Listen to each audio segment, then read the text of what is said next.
ले लूँ इसे, ले लूँ यार आज। ओके, तो ये एआई बेस्ड फोकसिंग सिस्टम समझा। एआई बेस्ड फोकसिंग सिस्टम है क्या? तो ये जो फोकसिंग सिस्टम है ये एक लेवल और ऊपर जाता है। और ये फोकसिंग सिस्टम मैं बता रहा हूं, आज के तारीख में ऐसा कोई ब्रांड नहीं है जिसमें आपको इस टाइप के इस लेवल का ऑटो फोकसिंग सिस्टम मिले। और ये जो फोकसिंग सिस्टम है सिर्फ इतना ही नहीं है, इसके अंदर आज एक छोटे से छोटे एनिमल्स को भी आप रिकॉग्नाइज कर सकते हो। एनिमल, इसके अंदर है ना इंसेक्ट को भी रिकॉग्नाइज करने की कैपेबिलिटी है। ये जो एआई है, अगर कोई वाइल्ड लाइफ फोटोग्राफी अगर जानता हो तो मैक्रो फोटोग्राफी ज्यादा करके लोग कैसे यूज करते हैं, कोई आइडिया? मैक्रो के वक्त फोकस कैसे यूज करते हैं, कोई आइडिया? किसी ने भी ट्राई किया मैक्रो? मैनुअल। कभी भी मैक्रो फोटोग्राफी वाले लोग मैनुअल ऑटो फोकस पे ही ज्यादा जोर देते हैं, लेकिन आज ऑटो फोकस में कैमरा रिकॉग्नाइज कर सकता है कि ये इंसेक्ट कौन सा है, और इंसेक्ट के हेड को रिकॉग्नाइज करने की कैपेबिलिटी है। तो एनिमल, बर्ड, ह्यूमन ये तो कर ही रहा है, साथ ही साथ इंसेक्ट, ट्रेन, प्लेन, ऑटोमोबाइल, इन सारी चीजों को रिकॉग्नाइज करने की कैपेबिलिटी है। ये जो चीज है आज की तारीख में अपने कैमरा को बहुत अलग बनाते हैं। प्लस फोटोग्राफी में मैंने कहा ना कि अभी भी ये 61 मेगापिक्सल है, लेकिन उसका रीजन है, क्यों पता है? अभी तक है ना लोग रेडी नहीं है कि 61 मेगापिक्सल का कैमरा हम यूज कर पाए। पता है, हमने जब 2019 में R4 निकाला था तभी भी 61 मेगापिक्सल दिया था। आपको पता है उसमें एक रॉ का फाइल साइज कितना बनता है? 61 मेगापिक्सल एक रॉ का फाइल साइज कितना बनता होगा? 100? और कोई?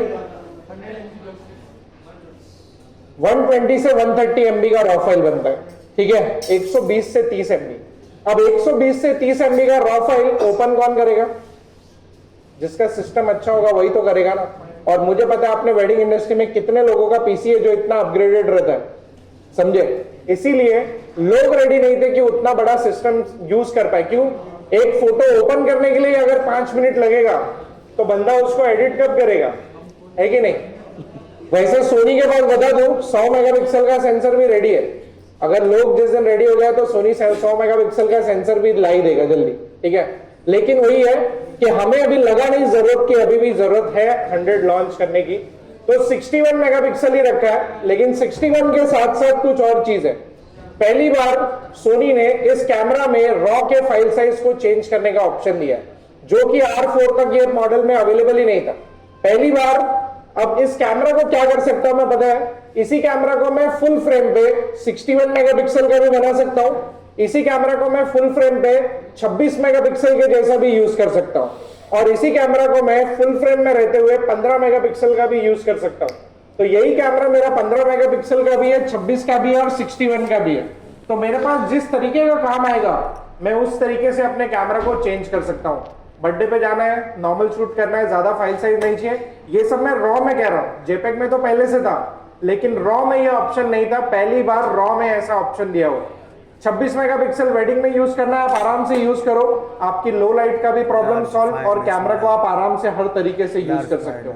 तो R5 में ये पहली बार ऐसा ऑप्शन दिया है कि मैं अपने कैमरा को इतना बदल सकता हूं, जो पहले ऑप्शन ही नहीं था आज। इसीलिए ये कैमरा को एक फैशन वाला बंदा भी यूज कर सकता है अच्छे से, एक वेडिंग वाला भी यूज कर सकता है, और एक बेसिक फोटोग्राफर होगा वो भी इस कैमरा को अच्छे से यूज कर सकता है, ठीक है? लेकिन ये सब चीज मैं क्यों कह रहा हूं, रॉ वाला भी यूज कर पाए और जेपेग वाला भी यूज कर पाए, हर बंदा इसको अच्छे से यूज करे। मैं आपको एक वीडियो दिखाता हूं जहां पे हमारे एक फैशन फोटोग्राफर है, वो इस कैमरा को कैसे यूज करते हैं। क्योंकि देखो हर बंदे का चॉइस अलग है और हर बंदा कैमरा को अलग अलग तरीके से यूज करता है। 61 मेगापिक्सल मुझे पता है वेडिंग में हर बंदे का काम नहीं है 61 मेगापिक्सल, तो आप इसी कैमरा को 26 मेगापिक्सल पे भी बना के यूज करो। और अगर आप कोई बड़े प्रोजेक्ट पे काम कर रहे हो जिसमें आपको हाई मेगापिक्सल की जरूरत है, तो आप उस प्रोजेक्ट पे उसको 61 मेगापिक्सल भी बना सकते हो। Okay,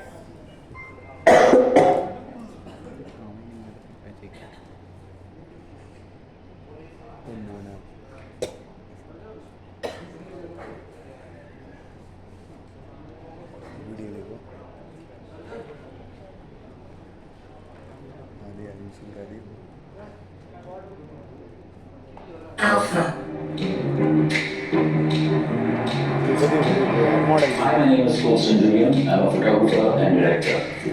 I've been associated with Sony for the past 8 years, and today I have the opportunity of working with the new Sony A7R V. The new AI processing unit detects human form and shape in complex situations such as ours. With water, smoke, backlight, it makes the computation of processing a lot faster and a lot easier. It draws major improvements in subject recognition and performance. As a commercial photographer, megapixels means a lot to us. It has 61 megapixels. Not just that, it also supports 3 lossless formats. With 5-axis image stabilization on the A7R is incredible. Autofocus and low light is so effective that I can work with peace of mind, not having to worry about image shape, and I can be confident that my images will look tack sharp every single time. Another inclusion is the field screen. This really goes a long way of those one-angle shots and opposing the angles that you have to shoot. Even improved ergonomics of the grip makes the camera sit better in my hands and makes the entire experience a lot more fun.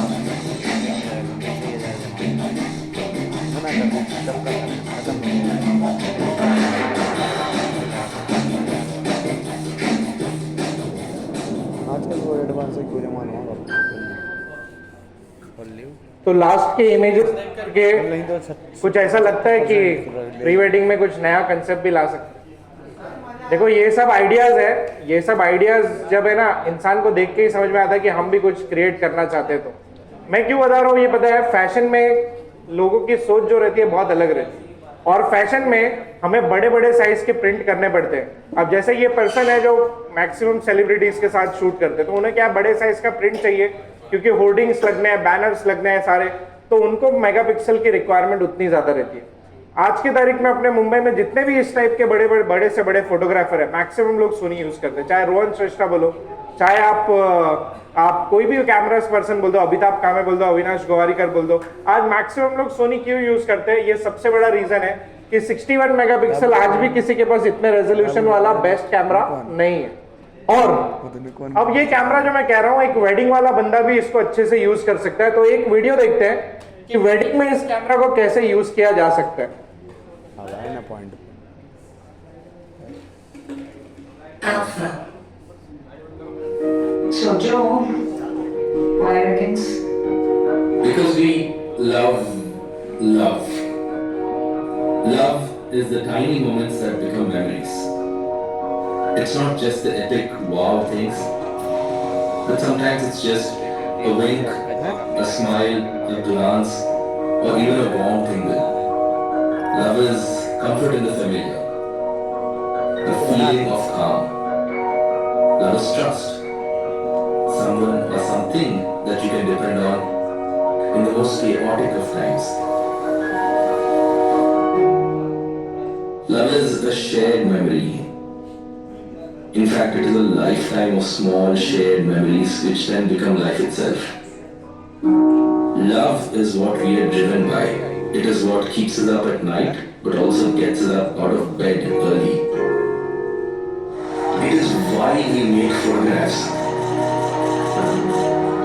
Love then is also a camera that enables me to make every photo I can imagine.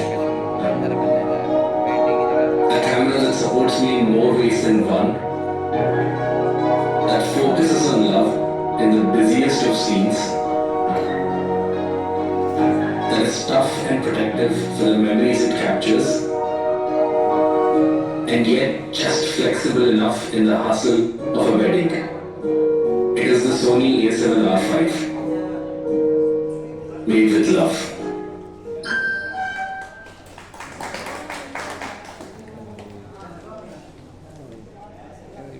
Okay, R5 में इसीलिए मैंने कहा कि आज एक wedding वाला भी अच्छे से यूज कर सकता है और दोनों पर्सन। पहली बार इसमें वीडियो के फीचर्स भी एनहांस करके दिए गए। अभी तक हमने वीडियो के फीचर्स कभी भी R सीरीज में इतने अच्छे देखे ही नहीं थे, चाहे R4 ही क्यों ना आ गया था। लेकिन अब इसमें R5 में पहली बार वीडियो में ये कैमरा 8K भी शूट करता है। इस कैमरा से आप 8K कर सकते हो, 4K में 60 FPS पे शूट कर सकते हो और फुल HD में 120 FPS और सारा चीज 10 बिट 422 पे कर सकते हो। प्लस अगर किसी को रॉ शूट करना है तो ये कैमरा से भी एक्सटर्नल रॉ शूट करने की कैपेबिलिटी है। पहली बार इस कैमरा में हमने क्या चेंज किया है पता है? इसके पूरे एर्गोनॉमिक्स को चेंज किया है, इसका ग्रिप बहुत बेहतरीन कर दिया है। ग्रिप के साथ साथ क्या चीजें बदली है पता है? अभी तक किसी ने भी इस टाइप का स्क्रीन नहीं देखा होगा लाइफ में। बहुत लोग 7.3 यूज करते तो पता है ना, 7.3 में सिर्फ ऐसा ही स्क्रीन आता था, याद है? फिर जब 7.4 आया तो 7.4 में हमने क्या किया, ऐसे टाइप का स्क्रीन दे दिया। और जब ऐसे टाइप का स्क्रीन दिया तो बहुत लोग जो ऑलरेडी यूज कर रहे थे सोनी, उन्होंने क्या बोला पता है? बोले हमको तो 7.3 का ही स्क्रीन अब बेटर लगता है। क्यों? पहले मैंने बोला क्या वाले क्या, क्यों आप ही ने तो बोला था कि हमको ऐसा स्क्रीन चाहिए साइड वाला। तो बहुत लोगों ने क्या कहा पता है? अरे सर वो बोला तो था, लेकिन क्या है ना, बाद में पता चला कि है ना ये वाला ही स्क्रीन बेटर है। कैसा वाला? ये वाला। क्यों? वो बोला ये ऐसा ना, साइड में जब हम देखते हैं ना तो क्या होता है मालूम है क्या, वो लेंस का रेंज इधर रहता है और ये साइड में फ्रेमिंग अलग बनती है। बहुत लोगों का कहना ऐसा था। अब हमने कहा अब तो निकाल दिया, अब क्या करें? अब R5 पहला ऐसा कैमरा है जिसमें ये जो स्क्रीन जो है आप दोनों तरीके से यूज कर सकते हो, ऐसे चाहिए तो ऐसे और ऐसे चाहिए तो ऐसे। बेटर है कि नहीं? बेटर है। ये 4 एक्सिस का रोटेशन देता है। देखो ये देने का कुछ और रीजन भी है, सिर्फ ऐसे ही नहीं दे दिया, इसका रीजन बताता हूं। पहले क्या था, पहले मैक्सिमम जो भी चीज आप वीडियो वगैरह शूट करते थे तो कैसे शूट होता था? ऐसे ही 16:9। लेकिन आज का जमाना क्या हो गया, 9:16 का भी हो गया। कौन सा? रील्स, है कि नहीं? और जब रील शूट करते हैं तो क्या होता है, पहले हमारा फोन बाहर आ जाता है, क्योंकि आजकल शादियों में लोग क्या बोलते हैं, वो 4-5 रील भी बना के दे देना, है कि नहीं? हाँ, तो वही तो बोल रहा हूं, भले कोई भी बनाए। क्या होता है जब आप रील बना रहे हो तो क्या फोन यूज करते, तो आप प्रोफेशनल कैसे बनोगे? आपको वो काम भी अगर करके देना है तो प्रोफेशनली करके देना। आप ये देखो स्क्रीन, आप इसको कैसे यूज करना चाहते हो ये आपके ऊपर। ये 360 डिग्री का रोटेशन देता है, जिस तरीके से यूज करना है, जिस एंगल में जाना है, जैसा जाना है वैसा इसको यूज किया जा सकता है। समझ रहे हो? तो ये स्क्रीन अभी तक का सबसे अलग स्क्रीन है। फ्यूचर में क्या पता जो भी कैमराज आए आपको अब ऐसे ही टाइप के स्क्रीन देखने के लिए मिले। ठीक है, जो ये एक बार यूज करेगा तो उसको समझ में आएगा कि ये स्क्रीन के बारे में मैं क्यों इतना बोल रहा हूं। ओके, उसके बाद R5 तो है ही, ये पहला AI बेस्ड कैमरा है। इसके बाद हमने एक नया AI बेस्ड कैमरा भी निकाला है। अभी तक इसके बारे में मैं आपको ज्यादा नहीं बता रहा हूं, लेकिन ये कैमरा है ZV E1। बाहर पोस्टर देखा होगा सबने, E1। ये जो है सोनी का सेकंड AI बेस्ड कैमरा है। ये AI बेस्ड कैमरा क्या कर सकता है पता है क्या? अभी तक तो हमने फोकस देखा ना खाली, तो ये फोकस तो कर ही सकता है। कभी किसी ने एक ही कैमरा से मल्टीपल एंगल शूट किया क्या? एक कैमरा एक लेंस लगा हुआ हो और कैमरा 2 एंगल का फुटेज निकाल के दे, ऐसा पॉसिबल है? सोचा है कभी? ये कैमरा कर सकता है। ये कैमरा में जो AI है, एक एंगल आप सेट करोगे और एक दूसरा जो एंगल है वो कैमरा खुद सेट करेगा, समझे? और उसके अंदर एक जो आप सेट करोगे वो इसके मेमोरी कार्ड में रिकॉर्ड होगा, जो दूसरा एंगल है वो रिकॉर्ड करने के लिए इसमें एक्सटर्नल रिकॉर्डर लगाना पड़ेगा। तो आपका दूसरा एंगल भी रिकॉर्ड किया जा सकता है एक ही साथ में। मतलब आप एक ही कैमरा चला रहे हो, किसी का इंटरव्यू शूट कर रहे हो, कभी क्लोजअप जाना है तो कैमरा ऑटोमेटिकली चले जाएगा, वो क्लोजअप का एंगल दे देगा। आपको वाइड एंगल पे ही खाली शूट करना है तो आपका एक वाइड शूट होता रहेगा और एक साथ ही साथ दूसरा एंगल भी शूट होता रहेगा। बेटर है कि नहीं है? बेटर है।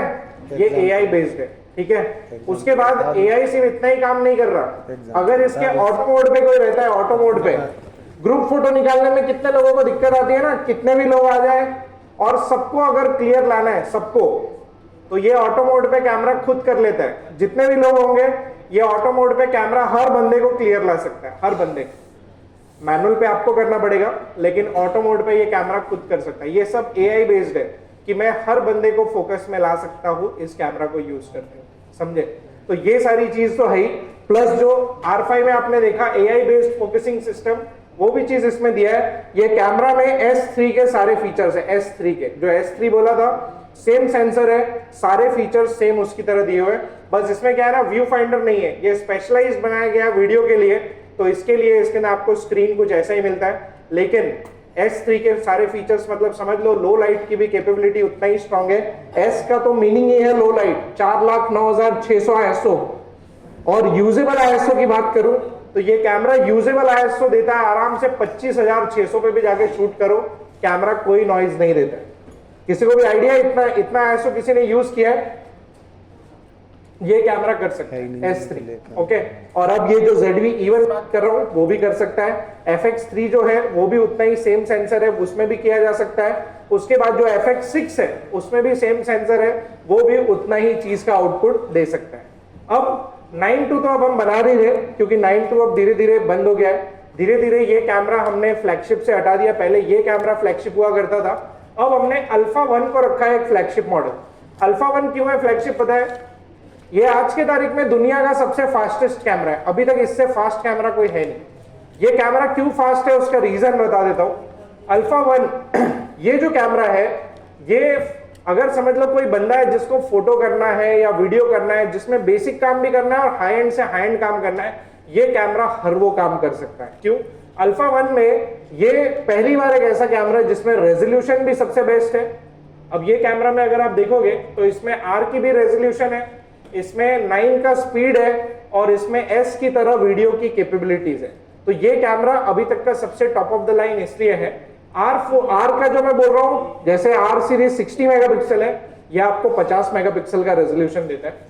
और इसमें जो स्पीड आपने अल्फा 9 में देखा होगा वो 20 फ्रेम्स पर सेकेंड था, लेकिन ये कैमरा कितना देता है पता है? ये कैमरा देता है 30 फ्रेम्स पर सेकेंड। इसका आपको मैं सिर्फ स्पीड सुनाता हूं कि ये 30 FPS स्पीड आखिर देता कैसे।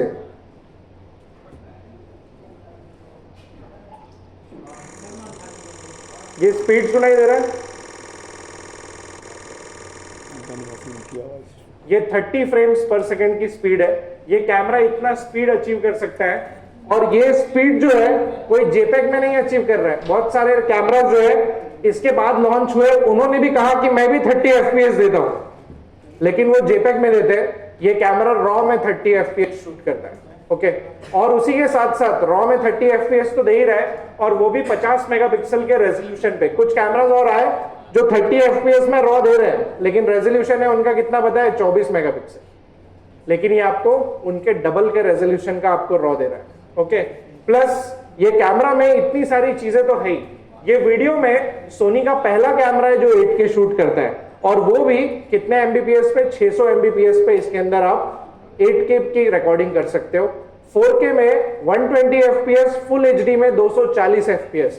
इसके अंदर वीडियो के भी सारे फीचर्स हैं। एक्सटर्नल किसी को रॉ रिकॉर्ड करना है तो रॉ भी रिकॉर्ड कर सकता है, और उसी के साथ साथ जो S के जो सारे फीचर्स आपने देखे वो सारे इस कैमरा में। बस S की तरह एक चीज नहीं है, क्या पता है?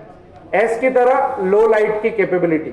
जो S का आप लो लाइट देखते हो वो S की तरह लो लाइट नहीं देगा, लेकिन आपने जिंदगी में जितने भी 50 मेगापिक्सल के कैमरा देखे हैं उसके मुकाबले इसकी लो लाइट की कैपेबिलिटी बहुत ज्यादा स्ट्रॉन्ग है। क्योंकि मैंने 20,000 ISO पे भी जाके फोटो खींचे हैं, और 50 मेगापिक्सल के रेजोल्यूशन के साथ फिर भी इसके अंदर डिटेल काफी अच्छी मिली, समझे?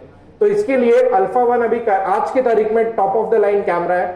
सिर्फ यही नहीं, जनरली जब आप फ्लैश वगैरह कनेक्ट करते हो तो फ्लैश का सिंक स्पीड कितना रहता है? HSS छोड़ के देखो, कोई कैमरा में 160, कोई 200 और कोई 250 मैक्स है, उसके ऊपर नहीं आता। लेकिन ये कैमरा में 1/400 का सिंक स्पीड है डायरेक्ट। सोचो 1/400। 1/400 पता है कौन सा कैमरा देता है अभी तक? सिर्फ मीडियम फॉर्मेट। मीडियम फॉर्मेट के कैमरास में ही सिर्फ 1/400 का सिंक स्पीड आता है। फुल फ्रेम में ये पहला कैमरा है जिसमें 1/400 का सिंक स्पीड है। अच्छा, किसी कंपनी ने तो क्या किया? मैकेनिकल शटर ही निकाल दिया, सिर्फ इलेक्ट्रॉनिक रखा। यहाँ पे मैकेनिकल में आपको उतना बता रहा हूं। इलेक्ट्रॉनिक शटर में क्या बताया? इलेक्ट्रॉनिक शटर में ये कैमरा उसमें भी फ्लैश फायर करता है, उसमें भी आप 1/200 का सिंक स्पीड है, और क्रॉप मोड पे अगर आप जाते हो तो 1/250 का सिंक स्पीड आपको इलेक्ट्रॉनिक शटर के साथ है। मतलब दोनों शटर पे फ्लैश फायर होते हैं आज के तारीख में। प्लस इस कैमरा में शटर में कुछ और भी चीज है। मैकेनिकल शटर में भी क्रॉप मोड पे अगर जाओगे तो 1/500 का सिंक स्पीड है। उसके बाद ये कैमरा में हाईएस्ट शटर स्पीड कितना हो? जनरली कितना आता है कोई भी कैमरास में? हाईएस्ट शटर स्पीड 8000, कोई 4000 देता है, कोई 8000। ये कैमरा में मिलता है 32,000 का शटर स्पीड, 1/32,000। और 1/32,000 यूज कहां करोगे? आपको बता दूं, ओलंपिक्स में एक फोटोग्राफर ने बुलेट फायर किया था गन से, उसको शूट किया था। गूगल पे जाओगे तो उसका इमेज भी दिखाई मिल जाएगा आपको, मेरे को बोलने की जरूरत नहीं है। तो 1/32,000 का फास्टेस्ट शटर स्पीड है, और उतना शटर स्पीड भी आप इस कैमरा के साथ यूज कर सकते हो। इस तरह का आता है, ये कैमरा में एक ही रीजन नहीं है जिसकी वजह से मैं इसको सबसे फास्ट कह रहा हूं। सिर्फ 30 FPS वाली बात नहीं है, ये कैमरा हर रीजन से one of the fastest camera है। प्लस इसमें क्या है, स्टैक सीमॉस सेंसर है, मतलब सेंसर के पीछे ही मेमोरी लगी होती है और इसीलिए ये कैमरा कभी रुकता नहीं। बहुत बार देखा होगा आपने, कभी आपने 10 फोटो खींच दिए, सेव होने के लिए टाइम लग रहा है, तब तक आप दूसरा फोटो क्लिक ही नहीं कर पाते, ठीक है। ये कैमरा में वैसा नहीं है, वो सेव होता रहेगा बैकग्राउंड में, आप अलग से अपना दूसरा फोटो खींचते रहो, कोई दिक्कत नहीं, समझे। तो ये जो सारी चीजें हैं, इसीलिए ये कैमरा सबसे अलग रहता है और इसीलिए मैं कह रहा हूं कि ये कैमरा आज के तारीख में भी वर्ल्ड का one of the fastest camera है। ये 2021 में लॉन्च किया था और बता दूं हाल ही में अब अनाउंस हुआ है कि इसका एक नया फर्मवेयर आने वाला है। तो नया फर्मवेयर इस कैमरा को एक नई ऊंचाइयों पे लेके जाएगा, जो कि अभी तक का सबसे बड़ा अपग्रेड कह रहे हैं इस कैमरा को मिलने वाला है। ओके, नेक्स्ट तो 7.3 और 7.4 पे आ जाते हैं। और 7.4 इसलिए क्योंकि आज की तारीख में इस कैमरा में मैक्सिमम फीचर्स दिए गए। तो ये कैमरा के सबसे पहले core imaging system, still photography, movie, सारी चीज पे बात करेंगे। कनेक्टिविटी रिलेटेड ये कैमरा आज के तारीख में सबसे स्ट्रॉन्गेस्ट कैमरा है कनेक्टिविटी के लिए। आज ये कैमरा जो है हर जगह पे कनेक्ट किया जा सकता है। लाइव स्ट्रीमिंग, जैसे कि मैंने देखा सुनील जी बता रहे थे ना, लाइव स्ट्रीमिंग, आज की तारीख में यहाँ पे ऐसा कोई कैमरा नहीं है जिससे आप लाइव स्ट्रीमिंग नहीं कर सकते। क्यों कह रहा हूं पता है, लाइव स्ट्रीमिंग फ्यूचर है और जो कह रहे थे वो गलत नहीं कह रहे थे। इसलिए लाइव स्ट्रीमिंग क्यों फ्यूचर है उसका आपको एक रीजन बताता हूं। आजकल शादियों में तो हम लाइव स्ट्रीमिंग जनरल एक छोटी सी चीजें कर रहे हैं। कुछ ऐसे स्टेट्स है जहां पर मैं जाता हूं, जैसे गुजरात हो गया, महाराष्ट्र के कोई ऐसे जगह है, पता है पहले क्रिकेट मैच जब चलता था तो नॉर्मली लोग खेलते थे और फिर खाली बस खेल के अपना काम हो गया। आज लेकिन पता है एक वो कॉलोनी का चलता है ना, कॉलोनी का एक, वो उसको भी लाइव करने जा रहे हैं आजकल इतनी डिमांड बढ़ गई है लाइव की कि उसको भी लोग लाइव कर रहे हैं। तो आपको ये चीज सीखना पड़ेगा, पैसा है इसमें और पैसा है तो आपको इस कैमरा से लाइव करने की चीजों को बढ़ाना पड़ेगा कि आप इस कैमरा से कैसे लाइव कर पाओ। इसलिए मैंने कहा ऐसा कोई कैमरा नहीं जो यहाँ पे लाइव नहीं कर सकता, ठीक है सर। आजकल वीडियो नहीं बनाते, लाइव डाल देते बस। मैं तो कह रहा हूँ लोग लाइव को सीरियस ले रहे हैं। हमको लाइव है ना, ऐसा नहीं है कि लाइव है ना मतलब वो पुराने टाइप का है, मेमोरी में सेव करके नहीं रख रहा है। मेमोरी को सेव करने की जरूरत ही नहीं है। देखो क्या है ना, रिकॉर्डर होता है बीच में जिसके जरिए लोग मल्टीपल एंगल दिखाते रहते हैं और उसी में रिकॉर्डिंग का भी ऑप्शन होता है, उसी में मेमोरी कार्ड होता है, उसी में रिकॉर्डिंग भी करी जा सकती है, ठीक है। तो ऐसा नहीं है कि आप क्या कर रहे हो क्या नहीं कर रहे हो, वो आपके ऊपर डिपेंड करता है। लेकिन मेरा एक ही मकसद है कि आप लाइव सीखो कि लाइव कैसे किया जा सकता है कैमरा के साथ में। और लाइव करने के लिए ये सब कैमरा क्या है पता है, पहले अलग अलग सॉफ्टवेयर यूज करना पड़ता था, लेकिन आज के तारीख में कोई सॉफ्टवेयर यूज करने की जरूरत नहीं है। ये कैमरा पता है डायरेक्टली लाइव जाते हैं। ये जितने भी कैमरा आप देख रहे हो, नए जितने भी कैमरा आए हैं, सिर्फ इसको यूएसबी से कनेक्ट करना है, ना कोई सॉफ्टवेयर चाहिए कंप्यूटर में, ना कोई अलग से थर्ड पार्टी सॉफ्टवेयर चाहिए आपको। ये डायरेक्टली लाइव करने की कैपेबिलिटी रखते हैं ये सारे कैमरास। आप डायरेक्टली लाइव कर सकते हो, वो भी पता है कैसे। लाइव करने के लिए पहले क्या करना पड़ता था, एचडी या फुल एचडी में ही करता था, लेकिन पहली बार ये सब कैमरास पता है 4K में लाइव करते हैं। 4K में 7.4 तक आपको 4K में लाइव स्ट्रीमिंग का कैपेबिलिटी देता है। आज फ्रेम रेट कम है लेकिन फ्यूचर में ये फ्रेम रेट बढ़ेगा। आज 15 FPS तक ही 4K में लाइव स्ट्रीमिंग होता है, लेकिन फ्यूचर में जैसे जैसे हमारी टेक्नोलॉजी चेंज हो रही है, हम देखो 4K की बात आज कर रहे हैं। अभी देखो 4G टेक्नोलॉजी में एक लिमिटेड इंटरनेट का स्पीड था, है कि नहीं, लेकिन जैसे ही हम 5G पे जाएंगे, 5G में इंटरनेट का स्पीड बढ़ेगा कि नहीं बढ़ेगा, बढ़ेगा ना। तो मैं ज्यादा डेटा सेंड कर पाऊंगा कि नहीं, ज्यादा डेटा। और इसीलिए आज 15 FPS है, फ्यूचर में मैं ज्यादा फ्रेम रेट के साथ लाइव कर सकता हूं, क्योंकि आज नेटवर्क भी तो सपोर्ट करना चाहिए। तो इसीलिए हम 5G टेक्नोलॉजी पे जा रहे हैं ताकि हम 4K की क्वालिटी में लोगों को हाई फ्रेम रेट पे लाइव दिखा सके। क्रिकेट मैच में कभी आपने देखा है, अगर मैं एक जनरल स्टेडियम की बात करूं, स्टेडियम में आज से 10 साल पहले मैक्सिमम डिसीजन कौन देता था, फील्ड एम्पायर देता था, लेकिन आज कौन देता है। ये सब ये बदलाव क्यों आया, किसी को भी क्या लगता है ये बदलाव कैसे आ रहे हैं? कैमरा नहीं, टेक्नोलॉजी, ठीक है। कैमरा तो पहले भी थे, कैमरा आज भी है, लेकिन टेक्नोलॉजी ने ये चीजों का बदलाव किया है। आप लोगों के पास, बहुत लोगों के पास 7.3 है ऑलरेडी, है कि नहीं। 7.3 में एक फीचर है FTP फाइल ट्रांसफर, कभी देखा है? वो FTP फाइल ट्रांसफर का क्या काम है, कोई आइडिया? हम कैमरा खरीदते हैं लेकिन फीचर पूरे पढ़ते नहीं ना, ठीक है। FTP फाइल ट्रांसफर क्या है पता है?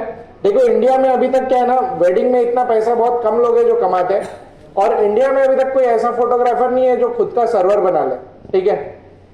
वो एक फीचर ऐसा है कि वो आपका कैमरा डायरेक्टली सर्वर से कनेक्ट करता है। आप दुनिया के किसी भी कोनों में बैठ करके फोटोग्राफी, वीडियोग्राफी कुछ भी करो, आप डायरेक्टली अपने सर्वर पे डेटा भेज सकते हो। बैकग्राउंड में भी आप शूट करते रहोगे, बैकग्राउंड में डेटा ट्रांसफर होते रहे, समझ रहे हो? FTP फाइल ट्रांसफर वो काम करता है। स्टेडियम में एक पहले का बता रहा हूं, पहले के जो फोटोग्राफर थे वो अपने साथ ना 2-3 असिस्टेंट रखते थे। अब वो 2-3 असिस्टेंट क्या करते हैं, जब वो कुछ अच्छा शूट करते तो मेमोरी कार्ड निकालते, वो फिर असिस्टेंट को देते, वो भाग के जाता और उसको दे के आता, और तब तक क्या होता, डिले हो जाता, 1 बॉल का 2 बॉल का डिले हो जाता। इसीलिए रिप्ले बाद में दिखता हमको, लेकिन हम डिसीजन तब लेने के लिए इसलिए एम्पायर पे ज्यादा डिपेंडेंट थे, क्योंकि हम लाइव में ये काम नहीं कर पाते। लेकिन आज क्या हो गया है, आज हर स्टेडियम में एक सर्वर होता है। आप अगर 100 कैमरा के साथ भी काम करते हो, 100 के 100 कैमरा उस पर कनेक्टेड होते हैं, और बैकग्राउंड में एक बंदा बैठा होता है। अब उसको है ना, देखो एम्पायर आजकल बोलता है ये एंगल से फुटेज दिखाना, ये एंगल से फुटेज दिखाना, ये एंगल से फुटेज दिखाना। क्यों? क्योंकि उसको पता है वो एक ही बंदा दिखाने वाला है, वो एक बंदा हमेशा उसको जो एंगल चाहिए वो एंगल से दिखाता है। आज इसीलिए क्योंकि मल्टीपल कैमरास भी कनेक्टेड है, तो एक सर्वर से कनेक्टेड है, और वहां पे बैठ करके एक ही बंदा सारा आउटपुट रियल टाइम में दिखा सकता है। रियल टाइम, ये रियल टाइम में जो दिखाने की कैपेबिलिटी बढ़ी है, ये because of internet speed, because of ये सारी कनेक्टिविटी। तो ये 7.3 में भी है। आपको पता है इंडिया में हमने PTI को सोनी पे कन्वर्ट किया। PTI कौन है? PTI कौन है? PTI इंडिया की सबसे बड़ी न्यूज एजेंसी है, ठीक है, प्रेस ट्रस्ट ऑफ इंडिया। इससे बड़ा कोई नहीं है। जैसे हर गवर्नमेंट एडेड होते हैं, तो गवर्नमेंट की सबसे बड़ी एजेंसी होती है। तो ये जो चीज है, ये जब हमसे कैमरा खरीद रहे थे, जब उनको वो कैमरा चाहिए था, तो उन्होंने सबसे पहला डिमांड क्या रखा था पता है? उनको यही फीचर सबसे पहला चाहिए था कि हम कहीं पे भी दुनिया में शूट करें, हमारा डेटा तुरंत सर्वर पे पहुंचना चाहिए, ठीक है। क्यों? डेटा सेंड करने का सबसे शॉर्टेस्ट तरीका ये पता है? फोन को खाली आपको कैमरा से कनेक्ट करना है, फोन मॉडेम का काम करता है, इंटरनेट देता है उसको, इंटरनेट दिया और उसके बाद में वो डेटा सेंड हो रहा है, सिर्फ इतना इजी काम। तो ये FTP फाइल ट्रांसफर से मैंने जाकर के उनको उनके सर्वर पे कनेक्ट करके दिया, ठीक है। बस कनेक्ट किया, वो अब कहीं पे भी शूट करते हैं, डेटा भेज देते हैं। और हमेशा न्यूज चैनल वाले क्या दिखाते हैं? एक्सक्लूसिव। देखा है कि नहीं? अब ये एक्सक्लूसिव कैसे आता है? कभी सोचा है एक्सक्लूसिव कैसे आता है? अब वहां पे इंडिया टीवी वाला भी था, आज तक वाला भी था, वहां पे सारे थे, लेकिन जिसने डेटा पहला भेजा वो बन गया एक्सक्लूसिव, समझे? तो इस तरीके से एक्सक्लूसिव वाली चीजें चेंज हो जाती। सर ये इसमें खर्चा कितने आ जाता है? सर्वर का खर्चा थोड़ा महंगा है फिलहाल इंडिया में। देखो इतना नहीं, अभी खर्चा ज्यादा महंगा है। छोटा सर्वर भी बनाने जाएंगे तो सर्वर का मेंटेनेंस कॉस्ट ज्यादा महंगा होता है। सर्वर महंगा नहीं होता है, क्योंकि उसके लिए हमेशा एक एनवायरनमेंट चाहिए जो प्रॉपर AC हो, और 16 डिग्री के टेम्परेचर में रखना पड़ता है उसको, ठीक है। ऐसा ही नहीं है, तो वो बड़ा खर्चा है। उसके लिए अलग से एक रूम बनाना पड़ता है, जो रूम हमेशा उस ठंडेपन को मेंटेन करे, लोग ज्यादा आए जाए नहीं उसके अंदर। बहुत सारी चीजें होती है जो मेंटेन करनी पड़ती है। इस हाँ, सब पे सारी चीजें रहती है, लेकिन ऐसा नहीं है। आज के तारीख में लोग है ना, धीरे धीरे है ना, सर्वर जैसी थोड़ा कम हुआ है। अब कुछ लोग क्या है ना, हम रुपीज में कमाते, कुछ डॉलर्स में कमा रहे, तो जो अफोर्ड कर सकते वो अफोर्ड कर रहे हैं, लेकिन बहुत लिमिटेड लोग हैं। अभी भी 1% लोग हैं दुनिया, 1%, बहुत कम। तो इसलिए सब लोग नहीं बोलूंगा, लेकिन हाँ, जैसे कॉस्ट कम होगा तो ये चीज किया जा सकता है। ऑलरेडी न्यूज वाले लोग सारे यूज करते हैं, सिर्फ इंडिया में नहीं, वर्ल्ड वाइड की बात कर रहा हूँ। दुनिया में जितने भी न्यूज वाले हैं वो ये चीज यूज करते हैं, ओके। अब जो टेक्नोलॉजी से पीछे रहना चाहता है उसको कुछ नहीं कर सकते, ठीक है। तो उसको हम कितना भी सिखा ले, वो अगर आगे नहीं बढ़ना चाहता तो उसको नहीं किया जा सकता। लेकिन कहाँ यूज होता है वो मैं आपको बता रहा हूँ, कहाँ कहाँ यूज होता है, ओके। नेक्स्ट, तो कनेक्टिविटी रिलेटेड मैंने बहुत चीजें कवर कर दी है, तो उसको छोड़ देते हैं। बात करते हैं इसके हाइब्रिडपन की। हाइब्रिड, बहुत सारे कैमरा आज के तारीख में फोटो और वीडियो दोनों का काम करते कि नहीं? आज लोगों की डिमांड भी वैसी है ना कि एक ही कैमरा से फोटो भी बेस्ट हो जाए और वीडियो भी बेस्ट हो जाए। तो लोगों की डिमांड है फोटोग्राफी और वीडियोग्राफी, और इसीलिए कैमरा भी वैसे ही बनाया जा रहा है। लेकिन आपको पता है, जब आप फोटो मोड से डायरेक्ट वीडियो मोड पे जाते हो तो क्या होता है प्रॉब्लम? प्रॉब्लम क्या आता है? समझ लो आप फोटो खींच रहे हो, अब ये स्टेज पे है, डांस चल रहा है और ये डांस के साथ आप फोटो खींच रहे हो और अचानक में आपको लगा कि वीडियो भी शूट कर लूं तो बेटर रहेगा, और जैसे ही आप वीडियो शूट करने के लिए गए तो प्रॉब्लम क्या आता है? तो शटर स्पीड चेंज करनी पड़ती है और सारे सेटिंग चेंज करने पड़ते हैं ना। अब तब तक तो पता चलता है जब तक सेटिंग चेंज करता हो डांस खत्म हो गया, यही होता है कि नहीं? लेकिन आपको पता है सोनी के कैमराज में कुछ सेटिंग अलग है। आप फोटो के सेटिंग को कंप्लीट अलग बना के रख सकते हो और वीडियो के सेटिंग को आप कंप्लीट अलग बना के रख सकते हो। एक बटन खाली दबाया कि कैमरा वीडियो शूट करने के लिए तैयार, एक बटन दबाया कि कैमरा फोटो शूट करने के लिए तैयार। ये पता है किसी को कि नहीं? ये पता है? नहीं पता सर अभी। नहीं पता है? चलो मैं कैमरा कनेक्ट करूंगा तो इसको लाइव करके दिखाऊंगा कि इसको कैसे किया जाता है। कौन से मॉडल में सर?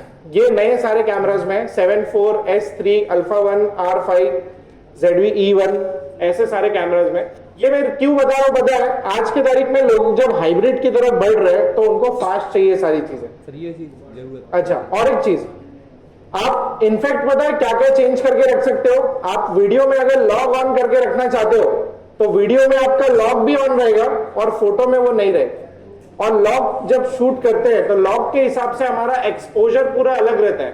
जब हम लॉग शूट करते हैं तो एक्सपोजर का वैल्यू हमें चेंज रखना पड़ता है। फोटोग्राफी में वही एक्सपोजर वैल्यू अलग होता है, तो मैं एक्सपोजर तक को चेंज करके रख सकता हूं, फोटो के लिए अलग और वीडियो के लिए अलग। इतने सारी चीजों को मैं चेंज कर सकता हूं और एक क्लिक किया कि मेरा कैमरा फोटो के लिए तैयार, एक क्लिक किया कि मेरा कैमरा वीडियो के लिए तैयार। ये हम करके भी देखेंगे यहाँ पे कि इसको कैसे करना है और कैसे यूज करना है।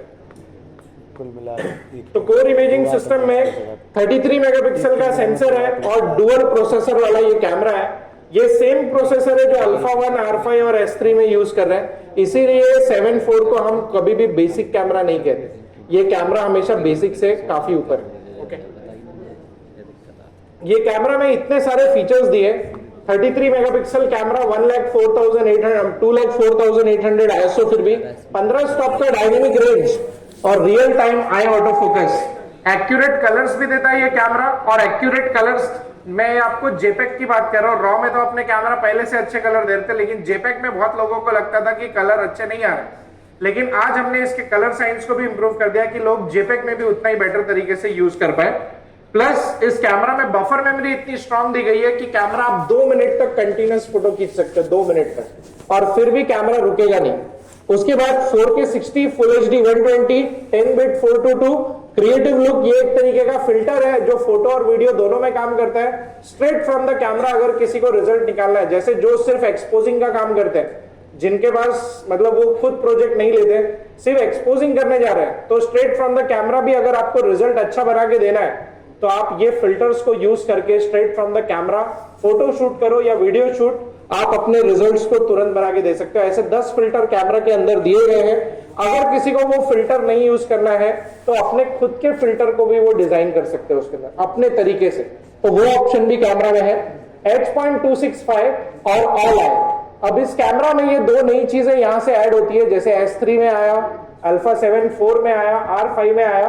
तो ये ऑल इंट्रा क्या है? ऑल इंट्रा का मतलब किसी को पता है? ऑल आई, ऑल आई का मतलब पता है किसी को? वीडियो वाले लोग ध्यान देना ये बात पे, क्योंकि इसलिए बता रहा हूं क्योंकि ऑल आई बहुत इंपॉर्टेंट वाली चीज है। कहां यूज करना है? कैमरा में क्या होता है पता है क्या? मेरे को पता है, बहुत लोग है ना वेडिंग शूट करने चले जाते हैं, लोकेशन पहुंच जाते हैं, रिकॉर्डिंग ऑन कर देते हैं और फिर बाद में 10 मिनट बाद याद आता है अरे यार कैमरा में तो सेटिंग है गलत हो गई, है कि नहीं? फिर अपने बाकी के सेटिंग को हम पूरा चेंज करते हैं। हाँ, तो ये जो गलतियां है ना, ये गलतियां क्यों होती है वो बताता हूं। ऑल आई का मतलब क्या है पहले ये बताओ, ऑल आई है क्या? सर आप बताओ, किसी को भी आइडिया? ये कोई आज नहीं आया, ये जमाने से, इसलिए पूछ रहा हूं। ऑल आई से होता क्या है?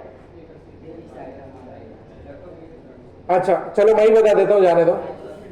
ऑल आई जो है ना, ये बिना किसी कंप्रेशन के वीडियो शूट करता है। इसमें कोई कंप्रेशन नहीं है, 0 कंप्रेशन। ये डेटा भी लेकिन उतना ही ज्यादा बनाएगा।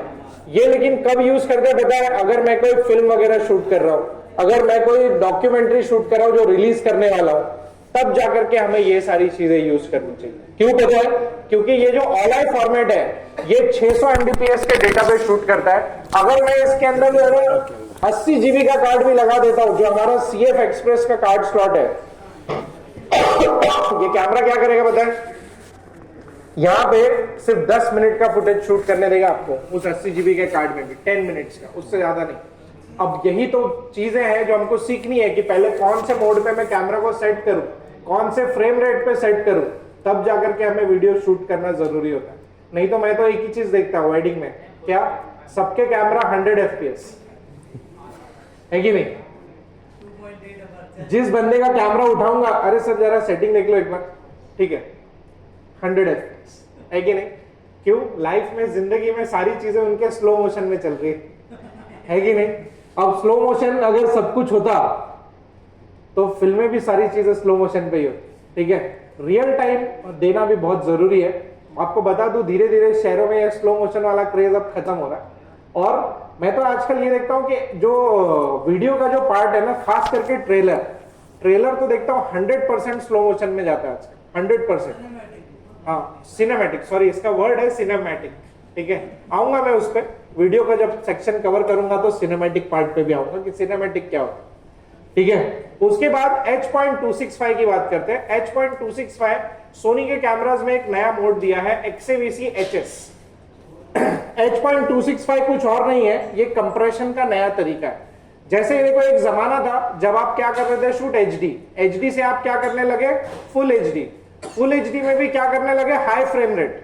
फिर आप बोले अब 4K, और 4K में भी अब हाई फ्रेम रेट। और धीरे धीरे लोगों ने कहा अब हमें 10 बिट चाहिए, 4:2 चाहिए, है कि नहीं?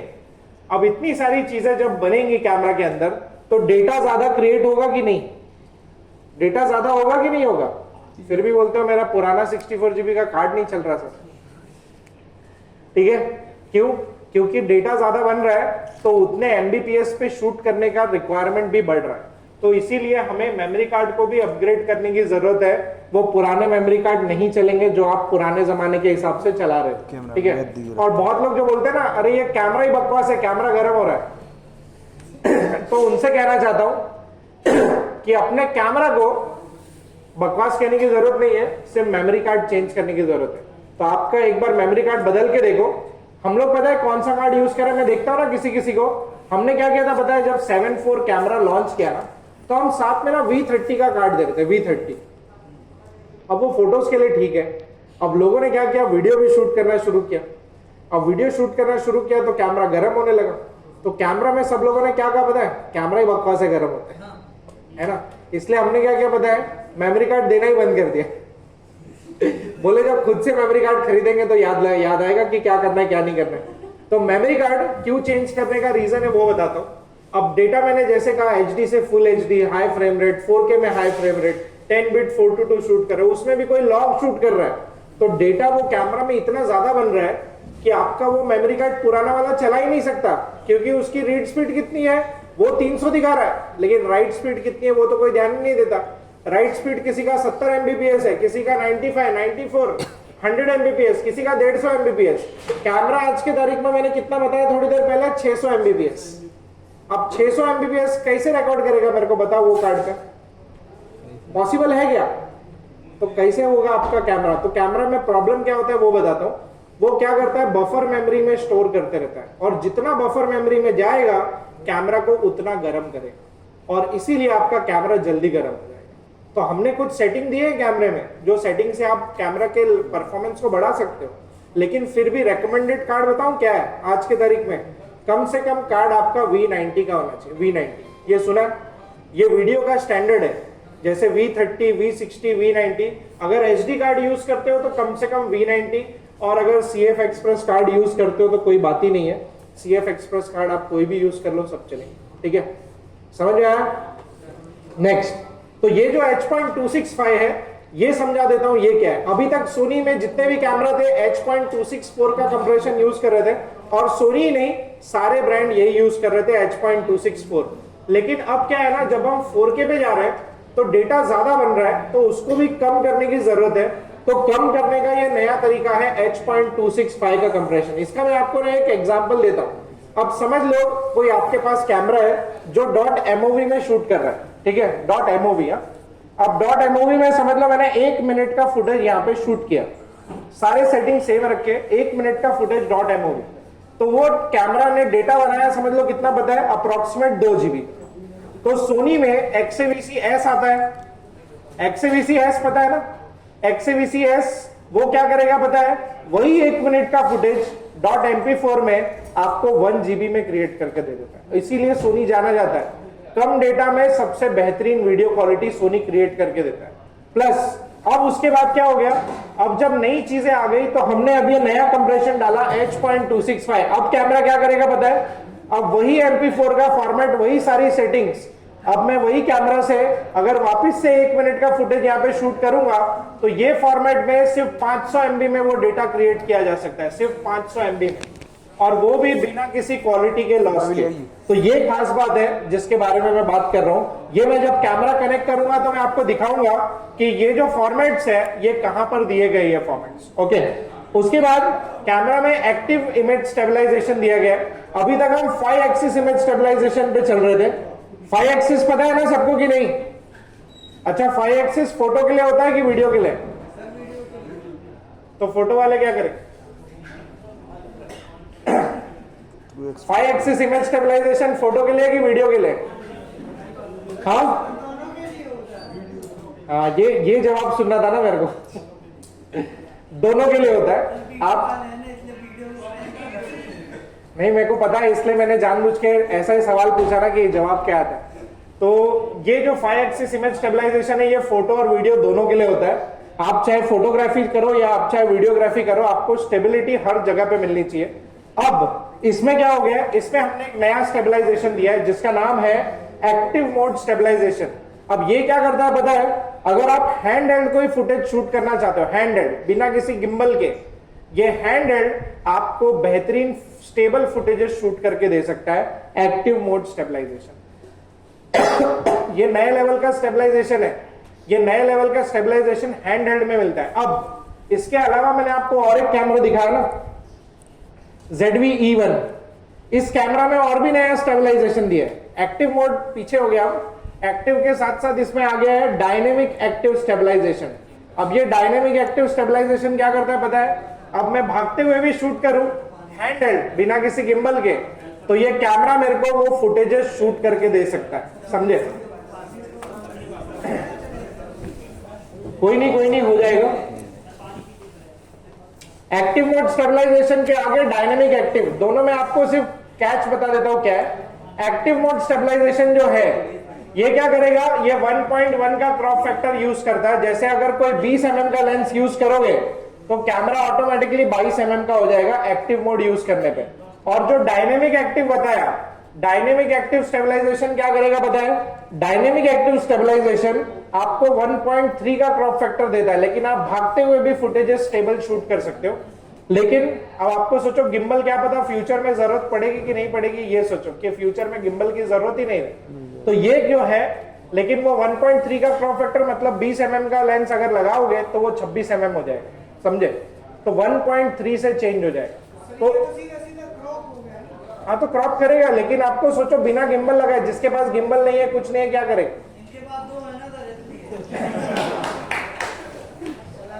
जिसको हैंड हेल्ड फुटेज शूट करना है और स्टेबल शूट करना है वो आज कर सकता है कैमरा के अंदर ही, समझे? ओके, तो ये तो चलो ये मैं आपको इन जनरल बता रहा था। आगे बढ़ते हैं, कुछ फोटोग्राफी पे बात करते हैं। आज कैमरा 7.3 जो कर रहा था, 7.4 हर वो काम बहुत अच्छे से कर सकता है। 33 मेगापिक्सल का रेजोल्यूशन है और 15 स्टॉप का डायनेमिक रेंज। किसी को भी डायनेमिक रेंज के बारे में कोई बता सकता है डायनेमिक रेंज होता क्या है?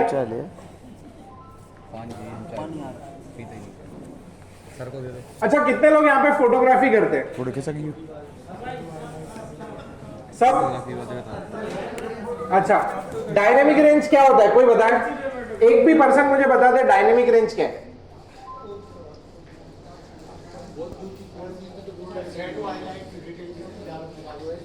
सही बात, शैडो और हाईलाइट की डिटेल। चलो एक पर्सन है जिसको पता है शैडो और हाईलाइट की डिटेल एक ही फोटो में आप कितना बेटर ला सकते हो, उसको कहते हैं डायनेमिक रेंज।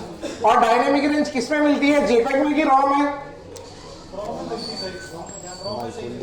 रॉ में मिलती है। तो आप लोग जेपेग क्यों शूट करते हो?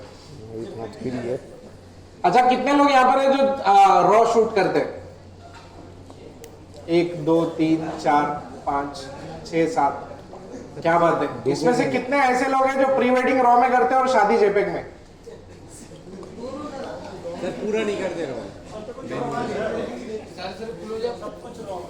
देखो ये नई प्रजाति है इसलिए पूछ रहा हूँ, क्योंकि आजकल बहुत लोग हैं जो प्री वेडिंग रॉ में करते हैं और शादी को जेपेग में करते हैं। कुछ है ऐसे लोग, ठीक है। मैं इतना कह सकता हूँ, लेकिन मैं इतना कहूंगा कि कम से कम लोगों ने रॉ शूट करना शुरू तो किया है। ये प्रैक्टिस है, आज करोगे फ्यूचर में काम में आएगा, ये बात याद रखना। मैं आपको कुछ इमेज दिखाता हूँ जिसके जरिए डायनेमिक रेंज समझते कि डायनेमिक रेंज है क्या।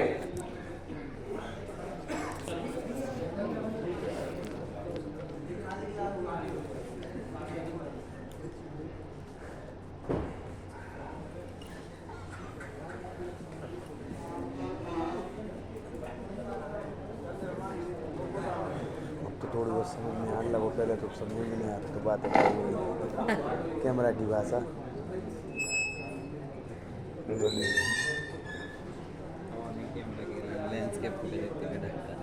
हाँ सही तो है। अब ये इमेज दिख रहा है, ये दोनों इमेज दिख रहे कि नहीं दिख रहे?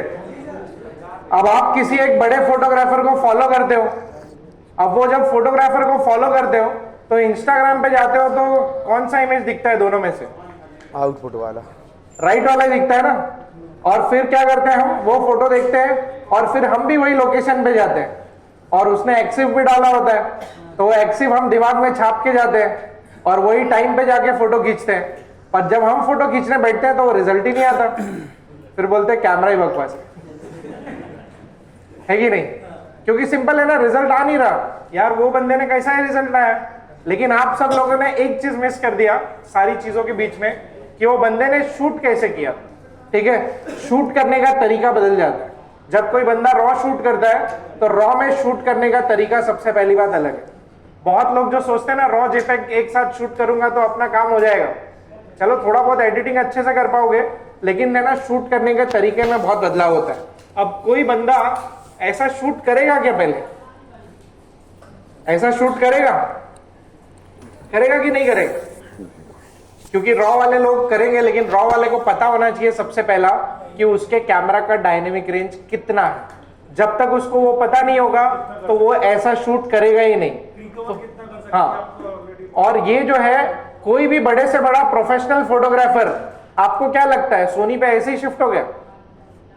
बड़े से बड़ा फोटोग्राफर आज आप देखते हो ना कि अरे यार ये तो यार पहले ये यूज करता था, आज ये सोनी यूज करने लगा, तो आपको क्या लगता है ये क्या ऐसे ही शिफ्ट हो जाते हैं? कोई भी फोटोग्राफर ऐसे ही शिफ्ट नहीं होता। वो जितने भी बड़े से बड़े प्रोफेशनल फोटोग्राफर है, वो अगर कोई कैमरा खरीदते हैं ना तो सबसे पहला वो कैमरा का डायनेमिक रेंज टेस्ट करते हैं कि उस कैमरा से मैं कितना डिटेल रिकवर कर सकता हूं। ये एक प्रोफेशनल फोटोग्राफर का बेसिक चीज है जो टेस्ट करते हो। अगर वो डिटेल उनको कैमरा दे दिया तो समझ लो बेस्ट है, और अगर नहीं दिया तो उनके लिए वो कैमरा सबसे बकवास होता है। और इसी में सोनी को महारत हासिल है, क्योंकि सोनी जो है ना 15 स्टॉप का डायनेमिक रेंज देता है, जो कोई भी ब्रांड नहीं दे पाते। कोई ब्रांड 12 स्टॉप, 13 स्टॉप, 14 स्टॉप, कोई 14.5 तक भी दे देते हैं। लेकिन आपको बता दूं आधे स्टॉप का भी डायनेमिक रेंज आपके इमेज को खराब कर सकता है। हाफ स्टॉप में भी आपका इमेज खराब हो सकता है। और आजकल क्या पता है, आजकल आपको है ना जाके टेस्ट करने की जरूरत नहीं है। आजकल डायरेक्टली है ना वेबसाइट अवेलेबल है जो डायनेमिक रेंज के बारे में बता देता है। DxO मार्क सुना है? DxO मार्क करके एक वेबसाइट है। ये वेबसाइट पता है आजकल सेलफोन के कैमरे का भी डायनेमिक रेंज बताती है, बाकी तो बात की बात है। DxO mark, DxO MARK mark, ये वेबसाइट है जो आपको डायनेमिक रेंज बताता है। आपको टेस्ट करने के लिए खुद से जाने की जरूरत नहीं है। तो ये जो चीज है यहां पे पता चलता है। अब मैं बताऊं जेपेग और रॉ वाले में फर्क क्या होता है। जेपेग वाला बंदा वही फोटो खींचता है जो उसके आंखों से अच्छा दिख रहा होता है, ठीक है, और रॉ वाला वो फोटो खींचता है जो उसके आंखों से अच्छा दिख रहा नहीं है, लेकिन पोस्ट में उसको कितना अच्छा बना सकता है वो उसको पहले से पता रहता है। ठीक है, क्योंकि एडिटिंग आना भी उतना ही जरूरी है जितना आपको फोटोग्राफी आना जरूरी है। जरूरी है कि नहीं जरूरी है? आपको बता दूं जिस दिन आपने थोड़ी एडिटिंग सीख ली ना, आपके फोटोग्राफी के तरीके बदल जाएंगे, फोटोग्राफी करने का तरीका बदल जाएगा। सारा सेम सॉफ्टवेयर, आप सेम सॉफ्टवेयर में कर सकते हो। सोनी में आप कोई भी सॉफ्टवेयर में यूज कर सकते हो, लाइट रूम यूज करो, कैप्चर वन यूज करो, आप उसके बाद में फोटोशॉप यूज कर लो, आप कोई भी पर्टिकुलर भी है, लेकिन पर्टिकुलर जो सॉफ्टवेयर होते हैं वो बेसिक एडिटिंग सॉफ्टवेयर होते हैं। इमेजिंग एज डेस्कटॉप करके सॉफ्टवेयर है जो सोनी का एडिटिंग आप रॉ का कर सकते हो, ठीक है। इमेजिंग एज डेस्कटॉप ये फ्री सॉफ्टवेयर है। अच्छा, कुछ अपने काम लायक देखते हैं प्री वेडिंग का इमेज। अब ये एक प्री वेडिंग का फोटो है, ठीक है।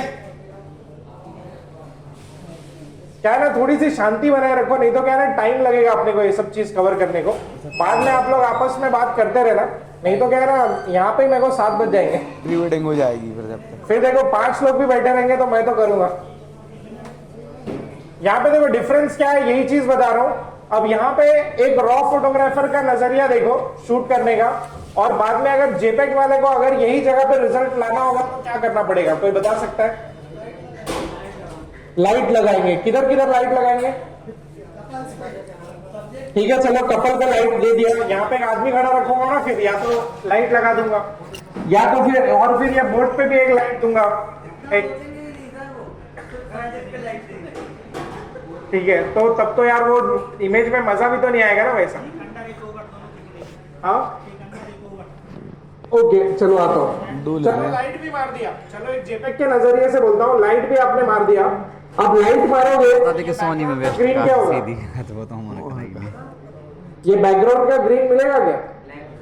वो ब्लैक हो जाए, ठीक है। उसके बाद ये बोर्ड पे लाइट दूंगा तो लाइट को छुपाना भी तो पड़ेगा, और कुछ नहीं तो इधर पे जो लाइट दूंगा उसको भी ब्रश करके निकालूंगा बाद में, है कि नहीं? अब उसको भी जब निकालूंगा इतना मेहनत करना पड़ेगा, सोचो एक फोटो के लिए, है कि नहीं? अपने पास टाइम कितना होता है प्री वेडिंग शूट करने के लिए? 3 घंटे। एक दिन ये तो बहुत गलत बात है, फिर चाहिए, वीडियो भी चाहिए। 2 दिन 3 दिन में तो 3 कपल गायब हो जाने चाहिए उतने। कहा क्लाइंट के घर ही चली जाती कि बच्चा मुझे जब दे दे। नहीं तो अपने को एडिटिंग भी तो करनी है ना। अच्छा चलो मैं आपको एक बात बताता हूँ, आप है ना ज्यादा काम उठा सकते हो अगर आपके पास इतना अगर है ना, तो मैं आपको एक ही चीज बोलता हूँ, आप उतना टाइम है ना किसी और पे स्पेंड कर सकते हो। अब रॉ वाले ने यहाँ पे क्या किया पता है? सिर्फ उसने एक फोटो खींचा, उसने लोकेशन देगा, उसने फोटो खींच के चल दिया, और पोस्ट में उसने ये रिजल्ट दे दिया। अब ये फोटो खींच करके अगर वो कपल को दिखाता, देखो कैसा है तो, वाह कल से दिखी होने थे, है कि नहीं? तो वो क्या करता, अगली बार वो खुद का तो छोड़ दो, किसी सामने वाले का अगला पिछला जो भी होता ना उसको भी बोलता भाई इससे मत करा, है ना, सिंपल। तो ये जो चीज है ना, ये मैं इसलिए बता रहा हूँ, सब जाते हैं हम प्री वेडिंग शूट करने के लिए गोल्डन आवर में, है कि नहीं? कॉमन है ना अपने टाइम में गोल्डन आवर। गोल्डन आवर का टाइम कितना होता है? एक्चुअल में 20 मिनट का टाइम, ठीक है, 20 मिनट का टाइम मैक्स होता है, उससे ज्यादा नहीं मिलता है। अब 20 मिनट के टाइम में आप कितने फोटो बनाओगे? वो तो अच्छा है कि आजकल कैमरे अच्छे आ गए, लोग 2-2 घंटा शूट करते हैं, है कि नहीं? सुबह पहुंच गए तो भी 2 घंटा, शाम को पहुंच गए तो भी 2 घंटा, और सोनी वाले लोग तो सूरज डूब जाता है फिर भी शूट करते रहते, देखता हूँ, है कि नहीं? वो अलग कहानी है। देखो मैं कुछ रीजन से पूछ रहा हूँ ये चीज, क्यों मालूम है? अब यहाँ पे जो फोटोग्राफर है ना, जब तक आप लाइट सेट करोगे, जब तक आप एडिटिंग करोगे, इतना सारा चीज तामझाम करोगे, तब तक रॉ वाला क्या करेगा पता है? वहां पे वो 10 फोटो खींच के जा चुका होगा, समझे? आपको ये टाइम सेव करने का तरीका बता रहा हूं। क्यों टाइम सेव कैसे होगा? टाइम ऐसे ही सेव होगा क्योंकि गोल्डन आवर में टाइम नहीं है, लाइट धीरे धीरे हार्श होते जाएगी, और जैसे जैसे हार्श होगा वो रिजल्ट मिल पाएगा क्या? नहीं मिल पाएगा। तो यहाँ पे वो फोटोग्राफर यही करता है कि रॉ शूट करता है, और वो तुरंत कपल को नहीं दिखाता, वो बोलता है रिजल्ट देख लेना कि रिजल्ट क्या है, सिंपल सी चीज है। और यहाँ पे शूट किया, वो रिजल्ट आपके सामने कि रिजल्ट उस क्या डिलीवर कर रहा है, दिख रहा है? रिजल्ट तो दिख रहा है कि रिजल्ट क्या डिलीवर किया है। तो ये रिजल्ट है, और ना कोई लाइट लगाने का झंझट, ना कोई तामझाम, कुछ नहीं, सिर्फ एक बेसिक एडिटिंग। ये एडिटिंग पता है क्या है? वही डायनेमिक रेंज की, डायनेमिक रेंज को कैसे यूज करते, ठीक है? कुछ और भी दिखाते हैं, जो लोग लाइट मारते हैं तो लाइट के साथ भी डायनेमिक रेंज कैसे यूज किया जाता है वो भी देख लो, लाइट के साथ डायनेमिक रेंज, ओके। उसके बाद ये भी एक इमेज है। रॉ वाले लोग करते क्या है, पहले आपको मैं ये बता देता हूँ। रॉ में जो फोटोग्राफी का तरीका है वो देख लेते हैं। अब यहाँ पे भी फोटोग्राफर ने क्या फोटो लिया है, किसका एक्सपोजर लिया, कोई बता सकता है क्या एक्सपोजर पे लिया? किसका? हाईलाइटेड, मतलब यहाँ पे हाईलाइट है स्काई, तो स्काई के एक्सपोजर के साथ फोटो लिया और उसको पता है कि उसको मैं कितना एनहांस कर सकता हूँ, उतना उसने एनहांस कर दिया। अगर ये प्री वेडिंग का भी फोटो देखे तो यहाँ पे भी उसने उस स्काई के डिटेल के साथ फोटो लिया कि स्काई का एक्सपोजर कितना है और उसके बाद उसने सिर्फ एनहांस कर दिया। तो आपको पता है ये एक्सपोजर को जज करने के लिए कैमरा में एक मोड भी आता है जिसको यूज किया जा सकता है। क्या है वो मोड, कोई आइडिया? एक्सपोजर वैल्यू तो है, लेकिन एक्सपोजर वैल्यू के अलावा कुछ चीज है ना जो बताएगा कि फ्रेम में कौन सा सबसे बेस्ट एक्सपोजर सेट करना चाहिए। मीटरिंग, मीटरिंग में क्या क्या होता है, कोई आइडिया? मीटरिंग मोड में क्या क्या है? स्पीड अपर चलाइए। हाँ, प्लस माइनस अंडर ओवर। नहीं, मीटरिंग वो वाला नहीं, मीटरिंग मोड एक आता है ना वाइड, मल्टी कहते हैं ना जिसको, मल्टी के बाद क्या आता है? स्पॉट, स्पॉट के बाद सेंटर और स्पॉट, और उसके बाद क्या रहता है? एंटायर स्क्रीन का एवरेज, है ना। और उसके बाद क्या आता है? एंटायर स्क्रीन एवरेज के बाद क्या आता है? वो किसी किसी के हाथ में कैमरा भी है इसलिए पूछ रहा हूं। तो क्या हो गया, उसमें भी रहता है। देखो उसमें लास्ट में दिया रहता है हाईलाइट, ये देखा किसी ने हाईलाइट? उसका मतलब क्या होता है पता है? हाईलाइट का उसका मतलब क्या है, किसी को आइडिया है? हाईलाइट का मतलब क्या है? हाईलाइट का मतलब ये होता है कि फ्रेम में कोई भी पार्ट आप कवर करो, कोई भी पार्ट, लेकिन जहां पे सबसे ज्यादा लाइट रहेगी कैमरा वहीं का एक्सपोजर बताएगा कि वहां का एक्सपोजर क्या है, समझे?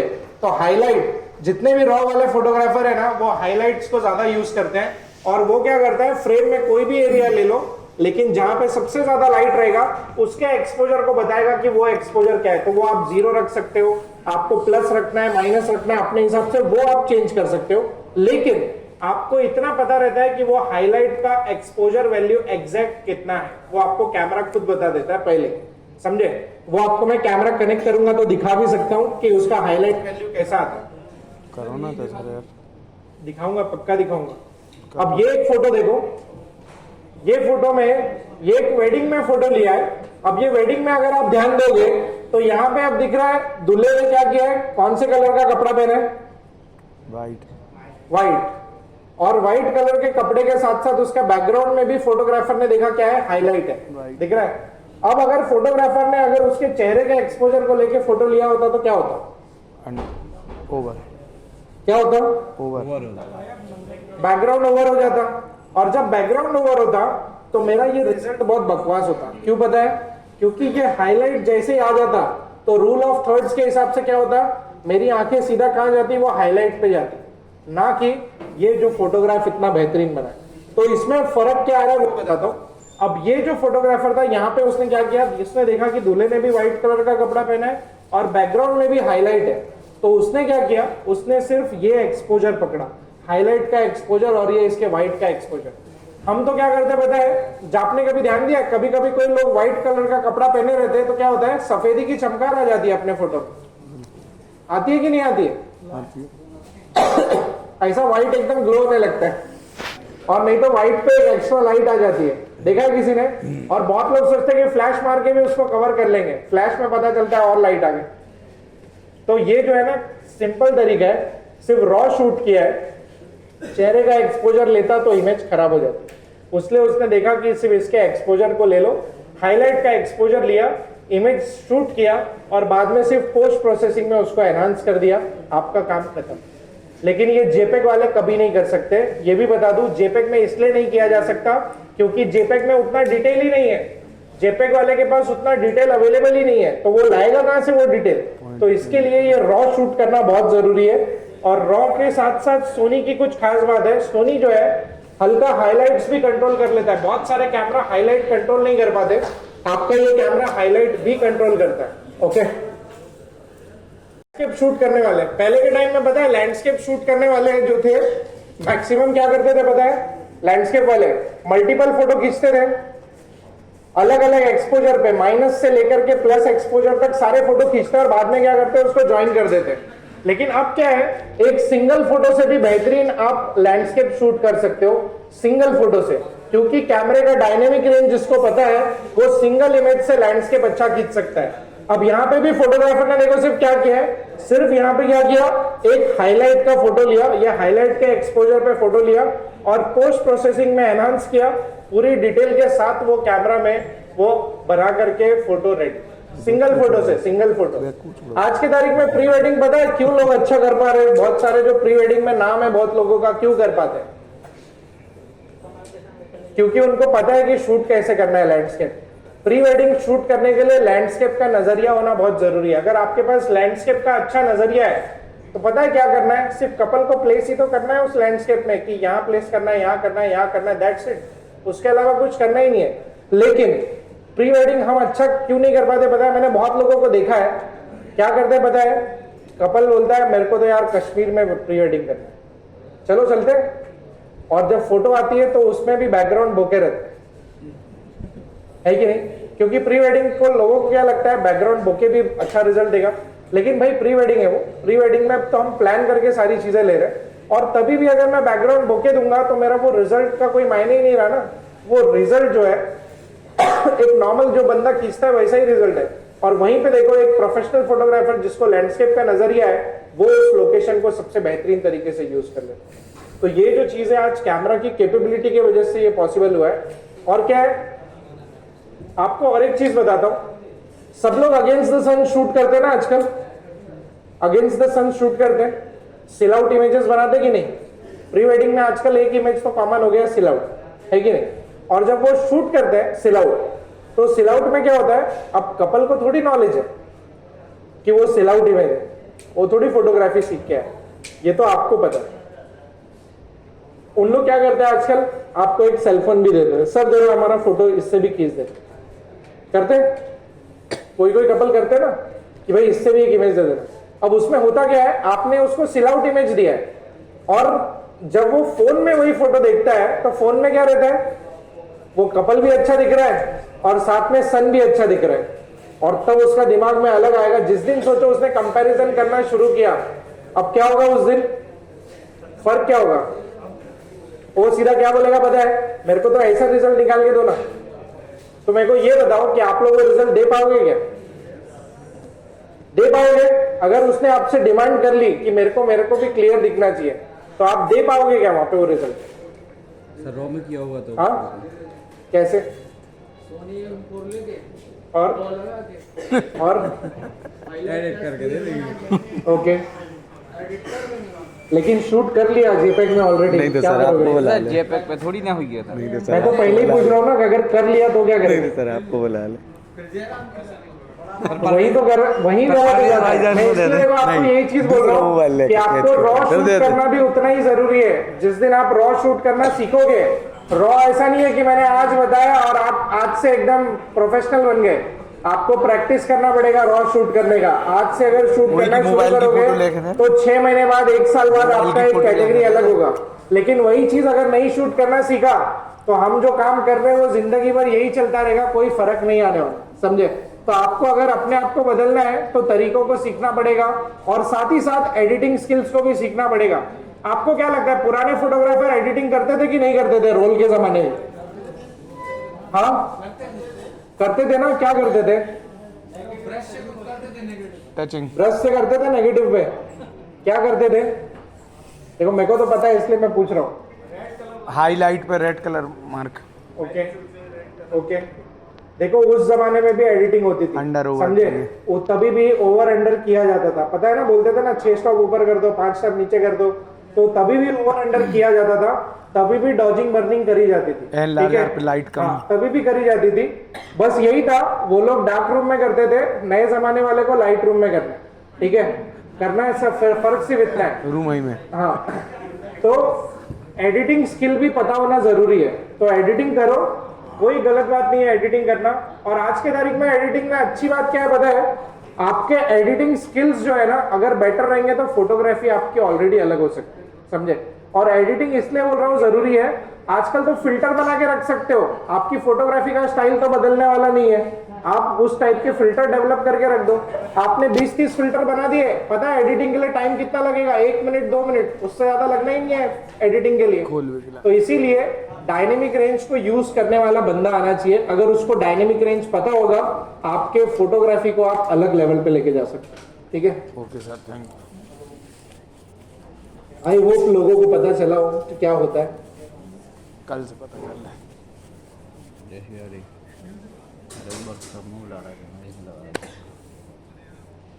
स्टिल नेक्स्ट क्रिएटिव लुक, इसके बारे में आगे बताता हूँ। ये कुछ इमेजेस हैं जो लिए गए हैं सोनी के इन कैमरास के साथ में, 7/4 के साथ में। तो अलग अलग हाई रेजोल्यूशन इमेजेस हैं, कुछ लो लाइट, डायनेमिक रेंज। ये जेपेग में भी आज बेटर कलर्स देता है, उसके लिए दिखा रहे कि जेपेग में भी आज कलर साइंस काफी इंप्रूव कर दिया गया। तो स्किन टोन वगैरह जो आपको दिख रहे हैं, नेचुरल स्किन टोन आप कवर कर सकते हो, तो नेचुरल स्किन टोन कैमरा खुद ले सकते हैं। प्रीसेट्स है क्रिएटिव लुक, जो मैंने कहा था ना फिल्टर, ये स्ट्रेट फ्रॉम द कैमरा, सिर्फ फिल्टर को यूज करके फोटो लिया गया, स्ट्रेट फ्रॉम द कैमरा। तो ये अलग अलग फिल्टर्स हैं इस तरीके से, जो आपको कैमरा के अंदर ही बिल्ट इन दिए गए हैं। आपको अगर उसमें कुछ चेंजेस करने हैं तो आप चेंजेस भी अपने हिसाब से कर सकते हैं। ओके, नेक्स्ट, कैमरा में 759 ऑटो फोकस पॉइंट्स हैं। तो आज के तारीख में ये 94% ऑफ द स्क्रीन कवर करता है, और इसकी जो स्पीड है 7.3 के मुकाबले दुगना कर दी गई है फोकसिंग की स्पीड। और साथ ही साथ -4 एक्सपोजर पे भी अगर मैं जाके फोटो खींचता हूं तो कैमरा फिर भी ऑटो फोकस में काम करता है। अब -4 एक्सपोजर पे फोटो कौन खींचेगा? -4 पे यस, जिसको रॉ में फोटो खींचने आता है, क्योंकि तो उसको ही तो चाहिए ना, क्योंकि -4 में तो सब ब्लैक दिखेगा स्क्रीन पे। अब ब्लैक में भी ऑटो फोकस चाहिए ना, तो ऑटो फोकस के साथ कैमरा काम करता है ऐसे सिचुएशन में भी, इसीलिए -4 एक्सपोजर पे भी ऑटो फोकस है। ये ऑटो फोकस के लिए एक वीडियो देखना।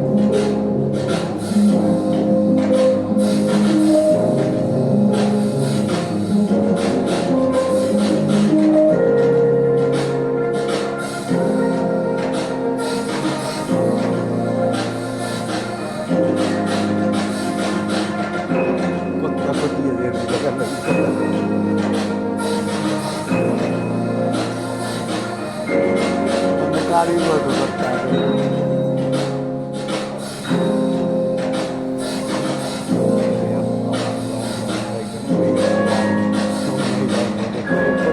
एकदम घंटा लग गया। ये और एक देखना कि ऑटो फोकस कितना फास्ट हो गया। Using the GM35mm f1.4 for these human IAF tests. The A74 has 759 phase detection AF points, which means it covers about 94% of the frame while you're shooting. You can also use IAF or subject tracking to keep focus on your subject.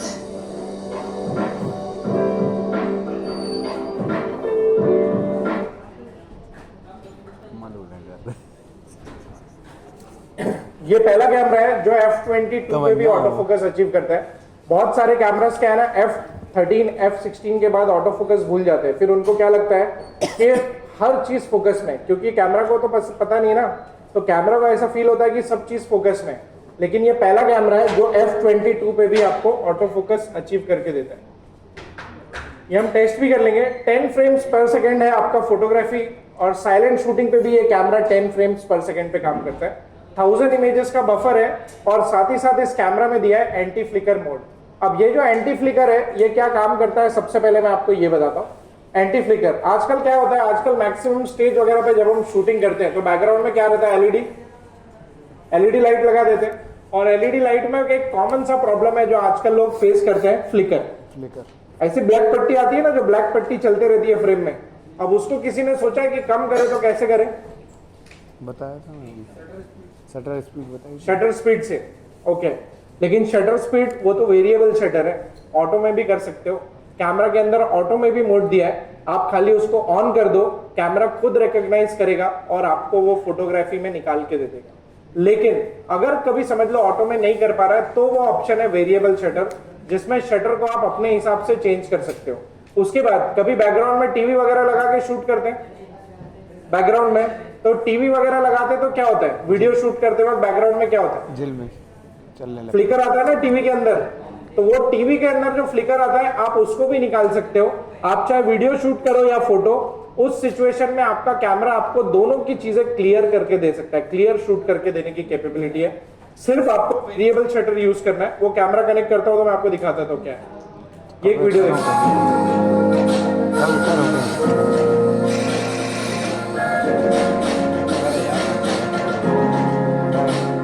Connect कल करूँ camera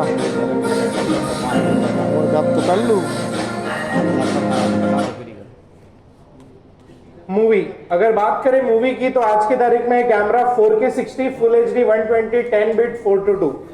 बहुत लोगों को क्या लगता है, all I और HEVC में ऑलरेडी बता चुका हूं कि क्या है ऑल आई और HEVC में क्या करता है कैमरा। सर अब तो प्रैक्टिकल दिखा दो, 5 बज रहे हैं, सबको जाना भी है। सबको जाना है जी और कैसा कैमरा कनेक्ट कर लूँ ओके, चलो कैमरा को कनेक्ट कर देंगे। सब लोग सर घड़ी को देख रहे हैं, 5 बज रहे हैं। मुझे पता है क्योंकि उसके बाद खाने के बाद इतना लंबा सेशन को अटेंड नहीं कर सकता ना। सर गलती हो गई सर, ये सेशन फर्स्ट में रखना था, वो वीडियो वाला। लोग नहीं आए थे ना उतने तब वो भी एक दिक्कत है।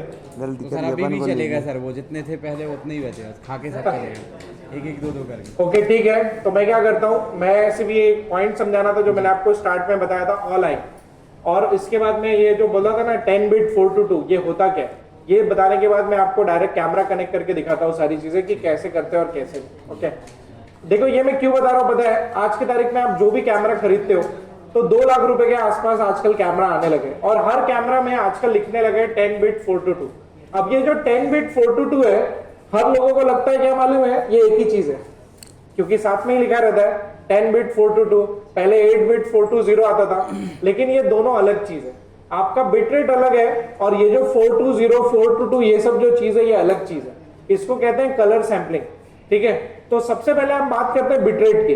बिटरेट में आपका बिटरेट जितना ज्यादा होते जाएगा उतना आपका है ना, आप वीडियो करो या फोटो करो उसमें आपको कलर का जो एडवांटेज है वो सबसे बेटर मिलता जाएगा। जैसे इन्होंने कहा था कलर ग्रेडिंग में बेटर कर सकता हूं, लेकिन जब मैं शूट करूंगा तब तो कलर कर पाऊंगा। अगर मेरे कैमरा में 8 बिट का ही ऑप्शन है, 420 का ही ऑप्शन है, तो मेरे को उससे ज्यादा कलर्स मिलने ही नहीं है। तो कलर्स का रेंज ज्यादा कब मिलेगा, जब कैमरा में वो कैपेबिलिटी रहेगी शूट करने की। तो अब यहाँ पे 10 बिट का ऑप्शन क्या करता है वो बताता हूं। जैसे समझ लो आप कोई सनसेट वगैरह पे शूट करते हो, तो सनसेट वगैरह पे आपने ध्यान दिया है सन के ऊपर है ना ऐसे एक लाइन बनने लगती है, हर थोड़े थोड़े टाइम के बाद, हर थोड़े थोड़े डिस्टेंस के बाद एक ऐसे लाइन बनने लगती है। ये लाइन जब बनती है तो इसको क्या कहते हैं पता है, इस प्रॉब्लम का नाम क्या है, किसी को आइडिया? इसको कहते हैं कलर बेंडिंग। ये कलर को बेंड कर देता है। कलर को बेंडिंग क्यों करता है वो भी बताता हूं। कलर बेंडिंग इसलिए करता है क्योंकि उसके पास बिटरेट नहीं होता उतना ज्यादा कि कलर को वो दिखा सके। अब जैसे 8 बिट का कोई कैमरा है तो वो एक कलर का 256 शेड दिखाने तक की कैपेबिलिटी रखता है। अगर कोई 10 बिट का कैमरा है तो वो उसके 1024 शेड दिखा सकता है। 12 बिट का कैमरा है तो 4096 शेड दिखा सकता है, 4096। अब ये जो शेड्स है एक ही कलर के मैं बता रहा हूं, जब एक कलर के इतने शेड्स दिखाए जा सकते हैं तो कैमरा में वो कैपेबिलिटी है ना, तो कैमरा की जो कैपेबिलिटी है उसी की बात कर रहे हैं। तो बिटरेट आपको ये दिखाता है। आपने कभी देखा है रॉ वाले फोटोग्राफर का फोटो अगर आप देखोगे तो उसके सन के ऊपर ऐसा कोई लाइन नहीं होता, लेकिन वहीं जेपेग वाले के फोटो में वो सन के ऊपर आपको लाइन दिखाई देती है कि नहीं? क्योंकि वो 8 बिट के इमेज में वो डिटेल कैप्चर ही नहीं हो पाती। 12 बिट में 14 बिट में रॉ क्या करता है, 14 बिट पे इमेज खींच रहा है, इसीलिए उसका सन एकदम क्लियर दिखाई देता है। तो ये डिफरेंशिएशन है कि बिटरेट उसके पास उतना ज्यादा है और पोस्ट प्रोसेसिंग में वो उतना बेटर तरीके से वो सारे कलर्स को निकाल के भी लेकर के आ सकता है। उसमें लाइनिंग क्यों आती है पता है, जहां पे भी दो कलर में ज्यादा डिफरेंस आ जाता है दो कलर के बीच में, वहीं पे वो लाइन क्रिएट हो जाती है। तो जितना ज्यादा बिटरेट रहेगा उतना आपको वो लाइनिंग का प्रॉब्लम खत्म हो जाएगा। बिटरेट आपको कहां कहां हेल्प करता है वो भी बताता हूं। सिर्फ ऐसा सनसेट पे नहीं, आप अगर कभी लो लाइट में शूट करोगे उसमें भी आपको ये काम में आता है। आप अगर जैसे फॉग सिचुएशन है, फॉगी सिचुएशन में कभी आप शूट करोगे तभी भी आपको ये बिटरेट बहुत काम में आता है। तो ऐसे सब सिचुएशन में आपको ये बिटरेट्स बहुत काम में आते हैं और आगे बताऊंगा कि इसको कहां यूज करना है। उसके बाद आते हैं कलर सैंपलिंग। तो 420, 422 और 444 ऐसे तीन चीज है। 444 का मतलब होता है 100% कलर इंफॉर्मेशन, 422 का मतलब होता है 50% कलर इंफॉर्मेशन और 420 का मतलब होता है 25% कलर इंफॉर्मेशन। आज तक तो हम 25% से ही खुश है ना, आज तक तो हम 25% से ही खुश है क्योंकि 420 ही अपने को अभी तक बहुत अच्छा लग रहा है। लेकिन सोचो 422 के आगे भी बहुत चीज है, 420, 422 और 444। तो अभी तक ऐसे कैमरा में 444 नहीं है, ऐसा सब चीज सिर्फ क्या है, सिनेमा लेवल के कैमरा में ही दिया हुआ। तो सिनेमा लेवल के कैमरा में 444 आता है। अब 444 क्या होता है वो मैं आपको बताता हूं। ये प्रोसेसर को बताते हैं हम कि भाई अब तुझे इतना शूट करना है, अब तुझे इतना शूट करना है, अब तुझे इतना शूट करना है। और ये क्यों बताते हैं पता है, ताकि है ना जितना भी शूट करना रहे, कैमरा क्या करेगा पता है, कैमरा में डेटा को कम करना जितना जरूरी है, इसीलिए ये ऑप्शंस को यूज करना जरूरी है। तो डेटा को कम करने का ऑप्शन है वो तरीका। तो अब ये क्या करेगा कैमरा वो बता देता हूं आपको। अब यहाँ पे 444 लगाया मैंने, समझ लो। 444 क्या करेगा पता है, प्रोसेसर को पता चल गया 444 करना है, तो कैमरा ने तो शूट किया 444, लेकिन प्रोसेसर क्या करता है 444 के टाइम पे। अब समझ लो मैंने ये 4 पिक्सल लिए, उस 4 पिक्सल में 4 ग्रीन है, 4 ब्लू है, 4 रेड है, मतलब कलर का पूरा इंफॉर्मेशन है, इसीलिए उसको कहते हैं 100% इंफॉर्मेशन पास ऑन हुआ। अब अगर कैमरा को मैंने बताया 4:2 करना है, तो अब मैंने वही 4 पिक्सल लिए, उस 4 पिक्सल में 4 ग्रीन है, 2 ब्लू है, 2 रेड है। अब यहाँ पे कलर का इंफॉर्मेशन कहते हैं 50%, यहाँ पे कलर का इंफॉर्मेशन आधा हो जाता है सीधा। ओके, अब उसके बाद मैंने कैमरा को बताया 4:2 करना है, तो अब क्या करेंगे, वही 4 पिक्सल लेंगे, उस 4 पिक्सल में 4 ग्रीन है, 2 ब्लू है और 2 रेड गायब है, 0, इसलिए उसको कहते हैं 4:2। तो रेड कहां से आएगा, उसके नीचे के 4 पिक्सल लेंगे। अब उस 4 पिक्सल में 4 ग्रीन है, 2 रेड है और 2 ब्लू गायब है, समझे, तो इसको कहते हैं 4:2। ये क्यों करते हैं पता है, ये करने का और कोई रीजन नहीं है, डेटा को कम करने के लिए ये सारी चीजें करी जाती है कि वीडियो में आपके डेटा को कम किया जा सके, समझे, सिर्फ इतना ही चीज है। अब बात करते हैं इसको यूज कहां किया, ठीक है, यूसेज समझ लेते हैं। अब समझ लो, आप अगर कोई वेडिंग इंडस्ट्री से हो, आप अगर कोई न्यूज इंडस्ट्री से हो, मीडिया इंडस्ट्री से हो, कोई आप समझ लो इवेंट वगैरह कवरेज करने वाले हो, तो आपका कैमरा अगर आपको 8 बिट 4:2 भी है तो कोई प्रॉब्लम नहीं है, आप आराम से यूज कर सकते हो। उसके बाद आप अगर समझ लो कोई फिल्म शूट करने चले गए, अब फिल्म शूट करने के लिए कैमरा की मिनिमम रिक्वायरमेंट रहती है 10 बिट 4:2। अगर आपका कैमरा 10 बिट 4:2 का नहीं है तो आपको बोलेंगे कैमरा बदल दो, और अगर आप कैमरा नहीं बदले तो वो आपको बदल देंगे, बोलेंगे फिर जरूरत नहीं, समझे। तो इसीलिए वहां पे मिनिमम रिक्वायरमेंट है। आप अगर कोई वेब सीरीज शूट करने गए तो वहां पे भी कम से कम कैमरा 10 बिट 4:2 का होना चाहिए। आपको पता है इंडिया में एक डॉक्यूमेंट्री है जिसने अभी लेटेस्ट में क्या जीता, ऑस्कर्स जीता, कौन सी मूवी है, एलिफेंट विस्परर्स, ठीक है। पता है ये कौन से कैमरे पे शूट हुआ है, सोनी पे तो शूट होगा ही, क्योंकि पता है वो बंदी कौन है, बंदी कौन है पता है, सोनी की आर्टिसन है। जैसे जोसेफ राधिक है, जैसे विशाल पंजाबी, तो वैसे ही वो भी सोनी की आर्टिसन है पिछले 5 सालों से। और उसने पता है ये शूट कितना किया है, 6 साल शूट किया है ये डॉक्यूमेंट्री, और 6 ईयर्स शूट किया है। 6 साल पहले ये सब फुल फ्रेम कैमरा नहीं थे। उसका मेजर कैमरा कौन सा था पता है, मेजर कैमरा था ये सिनेमा लेवल का कैमरा आता है, FS7 सुना है, FS7, वो कैमरा क्रॉप का कैमरा था, क्रॉप में उसमें भी लेंस चेंज कर सकते थे। मेजर 80% शूट उससे ही किया है। और पता है बाकी कौन सा है, S3 से शूट किया है, S7 III से भी शूट किया है, और FX3 से भी शूट किया है, क्योंकि ये कैमरा बाद में रिलीज हुए, तो उनके भी फुटेजेस हैं। FS7 उनका मेन कैमरा है, उससे भी वो फुटेजेस लिए गए, और सोचो आज वो मूवी ने ऑस्कर जीत करके लेके आ गई, समझे। तो यही है कि शूट करने का तरीका और शूट करने की चीजें अगर लोगों को पता हो तो कैमरा से बहुत कुछ किया जा सकता है। तो ये मैं आपको क्यों बता रहा हूँ डॉक्यूमेंट्री में, लेकिन उसने एक चीज पकड़ के रखा था कि मुझे 10 बिट 4:2 शूट करना है, समझे। तो चाहे कैमरा कोई भी हो, 10 बिट 4:2 उसने हर कैमरा से शूट किया। और उसके बाद जब एडिटिंग पे बैठे तो देखो उन्होंने कलर्स क्या लाए, क्या चीजें, क्योंकि डॉक्यूमेंट्री एक ऐसी स्टाइल है ना, क्योंकि आप कैमरा का सेटिंग हर दिन जाओगे तो कुछ अलग रख सकते हो, क्योंकि एक ही दिन तो शूट नहीं करना है। सोचो 6 साल शूट करने के बाद इतना पेशेंस चाहिए, और हमेशा वो सेटिंग को याद रखना, हमेशा वो सेटिंग के साथ काम करना, वो बहुत अलग चीज हो जाती है, समझे। तो इसीलिए मैं कह रहा हूं कि कैमरा की कैपेबिलिटीज बहुत है, और कैमरा में आज वो सारी चीज करी जा सकती है। तो ये जो चीज है आज इसलिए बता रहा हूं क्योंकि 10 बिट 4:2 कैसे इंपॉर्टेंट है।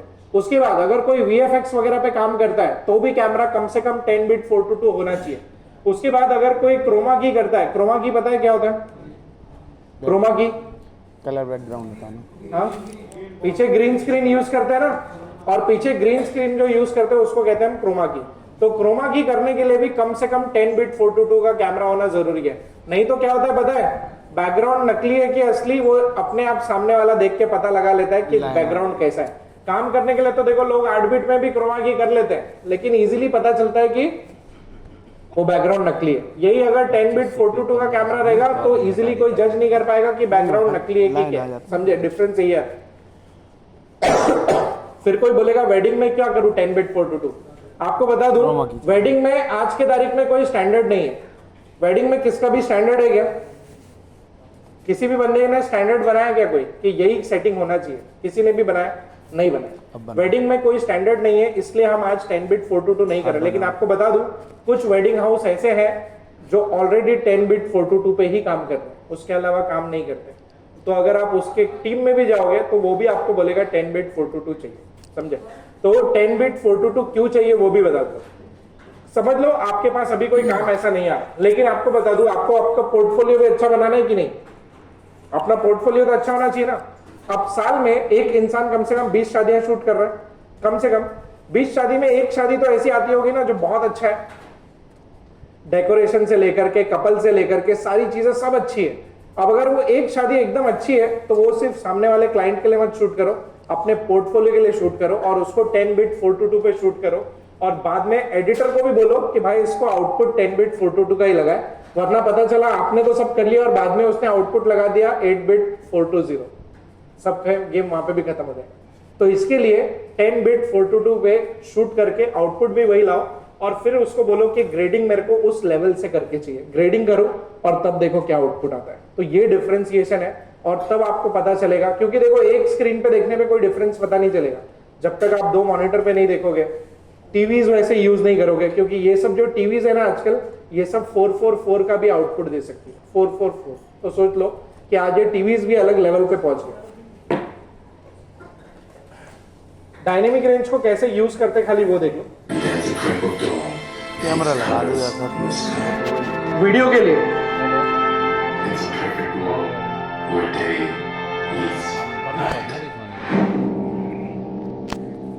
दिन से सिचुएशन रात का हो गया, लेकिन जो एक्सप्रेशन दिखाने थे वो कभी चेंज हुआ क्या? वो चेंज नहीं। और ये ऐसा शूट तभी कर सकते हैं जब डायनेमिक रेंज को यूज करना जानेंगे। अगर यूज करना ही नहीं पता तो इस टाइप का शूट करना भी पॉसिबल नहीं है। हम बता रहे हैं ये एक वीडियो देखना कि ऑटो फोकस वीडियो में कितना फास्ट काम करता है।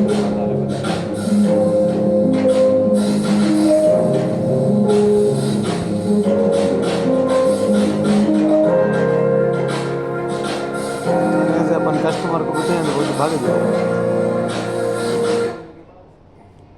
आउटपुट दिखाओ। ओके, सब लोग सिनेमैटिक शूट करते हैं ना? ये अब सिनेमैटिक वालों के लिए, ठीक है? सब 100 FPS वाले ना, इसके लिए मैं बात कर रहा हूं। देखो एक बात बताता हूं, 100 FPS शूट करना उतना ही इजी है जितना कि 25 FPS डिफिकल्ट। ये किसी को नॉलेज है? कोई 25 FPS पे शूट करके मेरे को रिजल्ट लाके दिखाए वेडिंग का कितना अच्छा शूट कर सकता है, तो मैं मानूं हाँ ये परफेक्ट सिनेमेटोग्राफर है। क्यों पता है? इसका रीजन बता दो। क्योंकि कैमरा को कितना मोशन देना है, कैमरा को कैसे यूज करना है, कैमरा को कितना पैन करना है, ये 25 FPS वाला उतना प्रॉपर तरीके से कर ही नहीं पाएगा। 100 FPS पे तो क्या है, ये घुमा दिया, ये घुमा दिया, ये घुमा दिया, सब घुमा दिया, जितने एंगल देने हैं, जैसे साइड देना है सब घुमा देते। क्यों? बाद में स्लो मोशन में सब सही हो जाता है, समझे? लेकिन 25 FPS पे ये घुमा के देखो जरा क्या होता है, समझे? कभी वो सुना है रोलिंग शटर का प्रॉब्लम सुना है? रोलिंग शटर क्या होता है? देखो वीडियो वालों के लिए ये बहुत इंपॉर्टेंट चीज है, इसलिए पूछ रहा हूं, रोलिंग शटर क्या होता है? शटर स्पीड को रोलिंग मतलब फ्रेम पर सेकंड पे सेट करना दोनों चीजें। नहीं नहीं नहीं, वो नहीं, वो रोलिंग शटर नहीं है। जब फिल्म की शूटिंग हो तो कैमरा एक्शन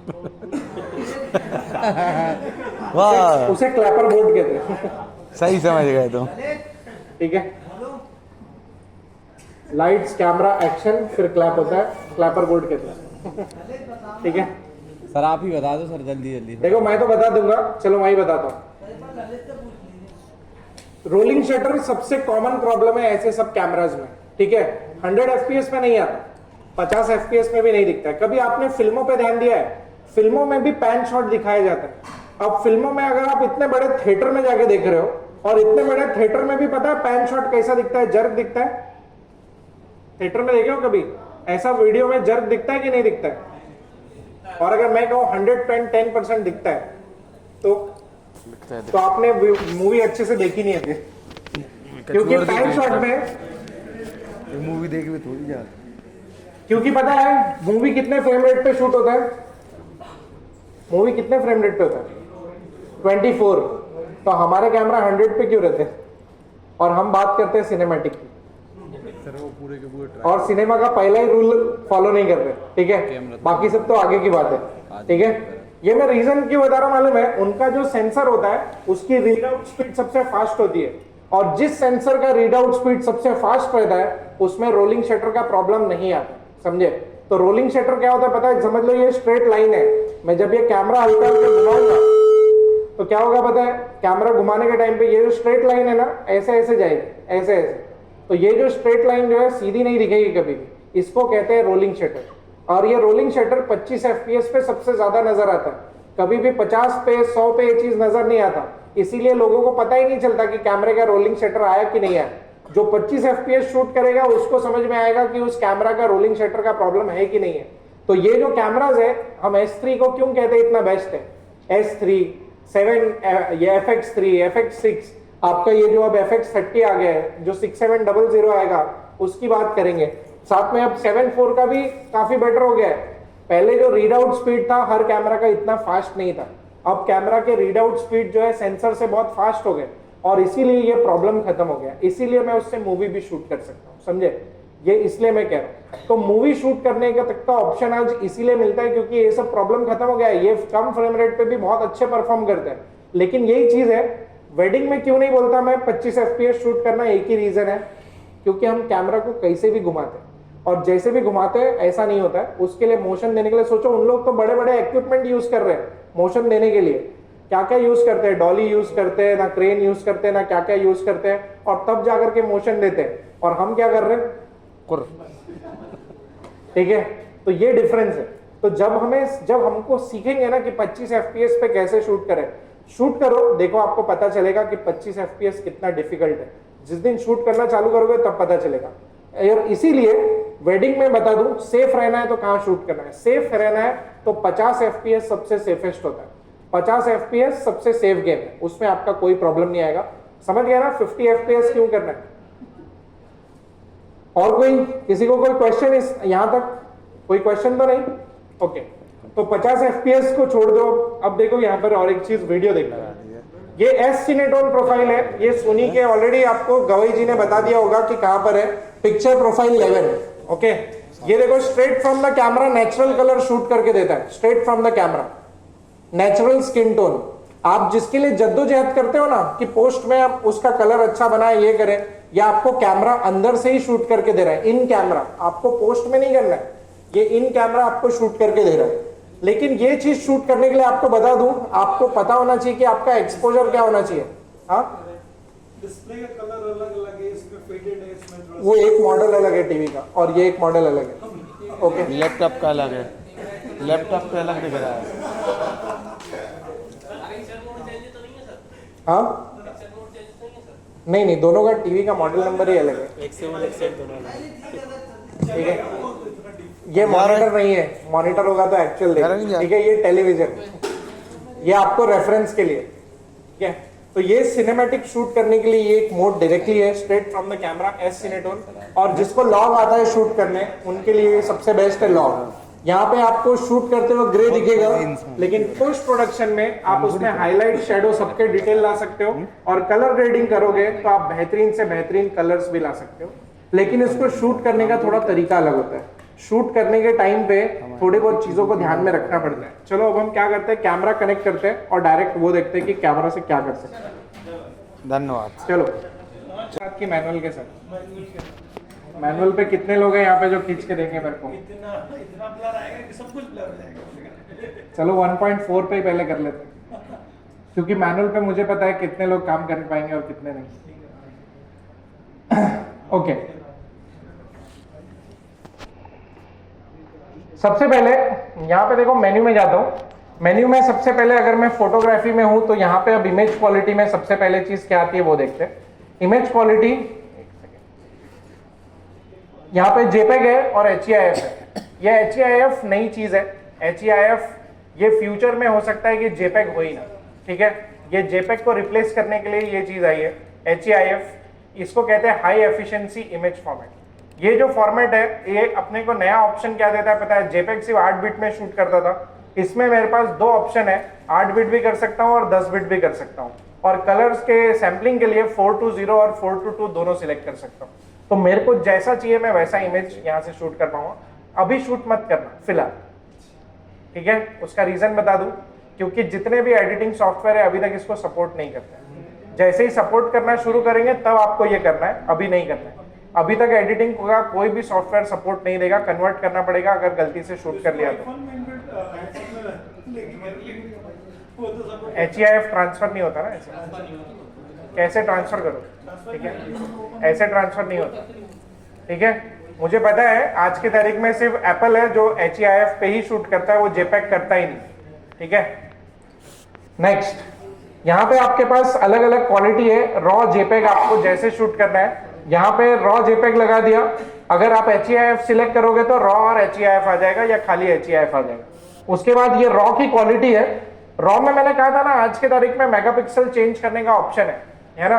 R5 में जैसे बताया था तो वैसे ही 7.4 में भी है। अब यहाँ पे देखो ये अनकंप्रेस्ड और कंप्रेस्ड, पहले सिर्फ 2 ही चीज आती थी, इसके अलावा कुछ नहीं आता था, लेकिन अब अपने पास नई चीज आ गई है लॉसलेस कंप्रेस्ड, और उसमें भी स्मॉल मीडियम लार्ज का ऑप्शन है, दिख रहा है स्मॉल मीडियम लार्ज। तो अनकंप्रेस्ड अभी भी सबसे हाईएस्ट क्वालिटी है। अब ये 33 मेगापिक्सल का कैमरा अप्रोक्सीमेट 70 MB का फाइल साइज बनाता है। अब यहाँ पे आपको जो मैंने कहा था ना डायनेमिक रेंज, 15 स्टॉप का डायनेमिक रेंज कहाँ मिलेगा? वो अनकंप्रेस्ड रॉ में मिलेगा। आप किसी और फॉर्मेट में शूट करोगे तो वो डायनेमिक रेंज अफेक्ट होगा, आपका डायनेमिक रेंज कम हो जाएगा। तो ये 15 स्टॉप का डायनेमिक रेंज शूट करना है अगर, तो हमेशा अनकंप्रेस्ड रॉ ही शूट करना है।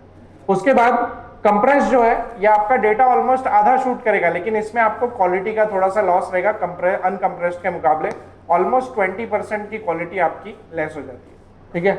उसके बाद अब ये जो नया फॉर्मेट आया है इसमें स्मॉल मीडियम लार्ज क्या करता है वो बताते हैं। अब इसमें जो लार्ज है ये कैमरा का एक्चुअल मेगापिक्सल यूज करता है, जैसे 33 है तो 33, 61 है तो 61।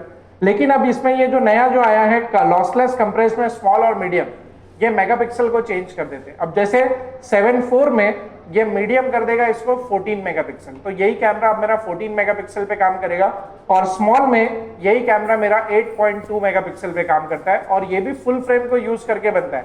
ऐसा नहीं कि इसके अंदर मैं फुल फ्रेम नहीं यूज कर रहा हूँ, क्रॉप कर दे रहा हूँ, ऐसा नहीं है। और उसके बाद R5 है अगर, तो R5 में यही कैमरा यहाँ पे 26, ओके? उसके बाद अब आ जाते हैं अपने मूवी फॉर्मेट में।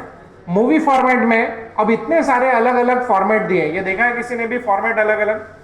अब इसमें हमको कहाँ शूट करना है ये सबसे इंपॉर्टेंट है कि नहीं, क्योंकि हमको पता होना चाहिए कि हम कहाँ पे शूट करें। अब सब लोग 7.3 जब तक यूज कर रहे थे तब तक तो ज्यादा था ही नहीं उसके अंदर, सिर्फ XAVCS HD, AVC HD और XAVCS 4K।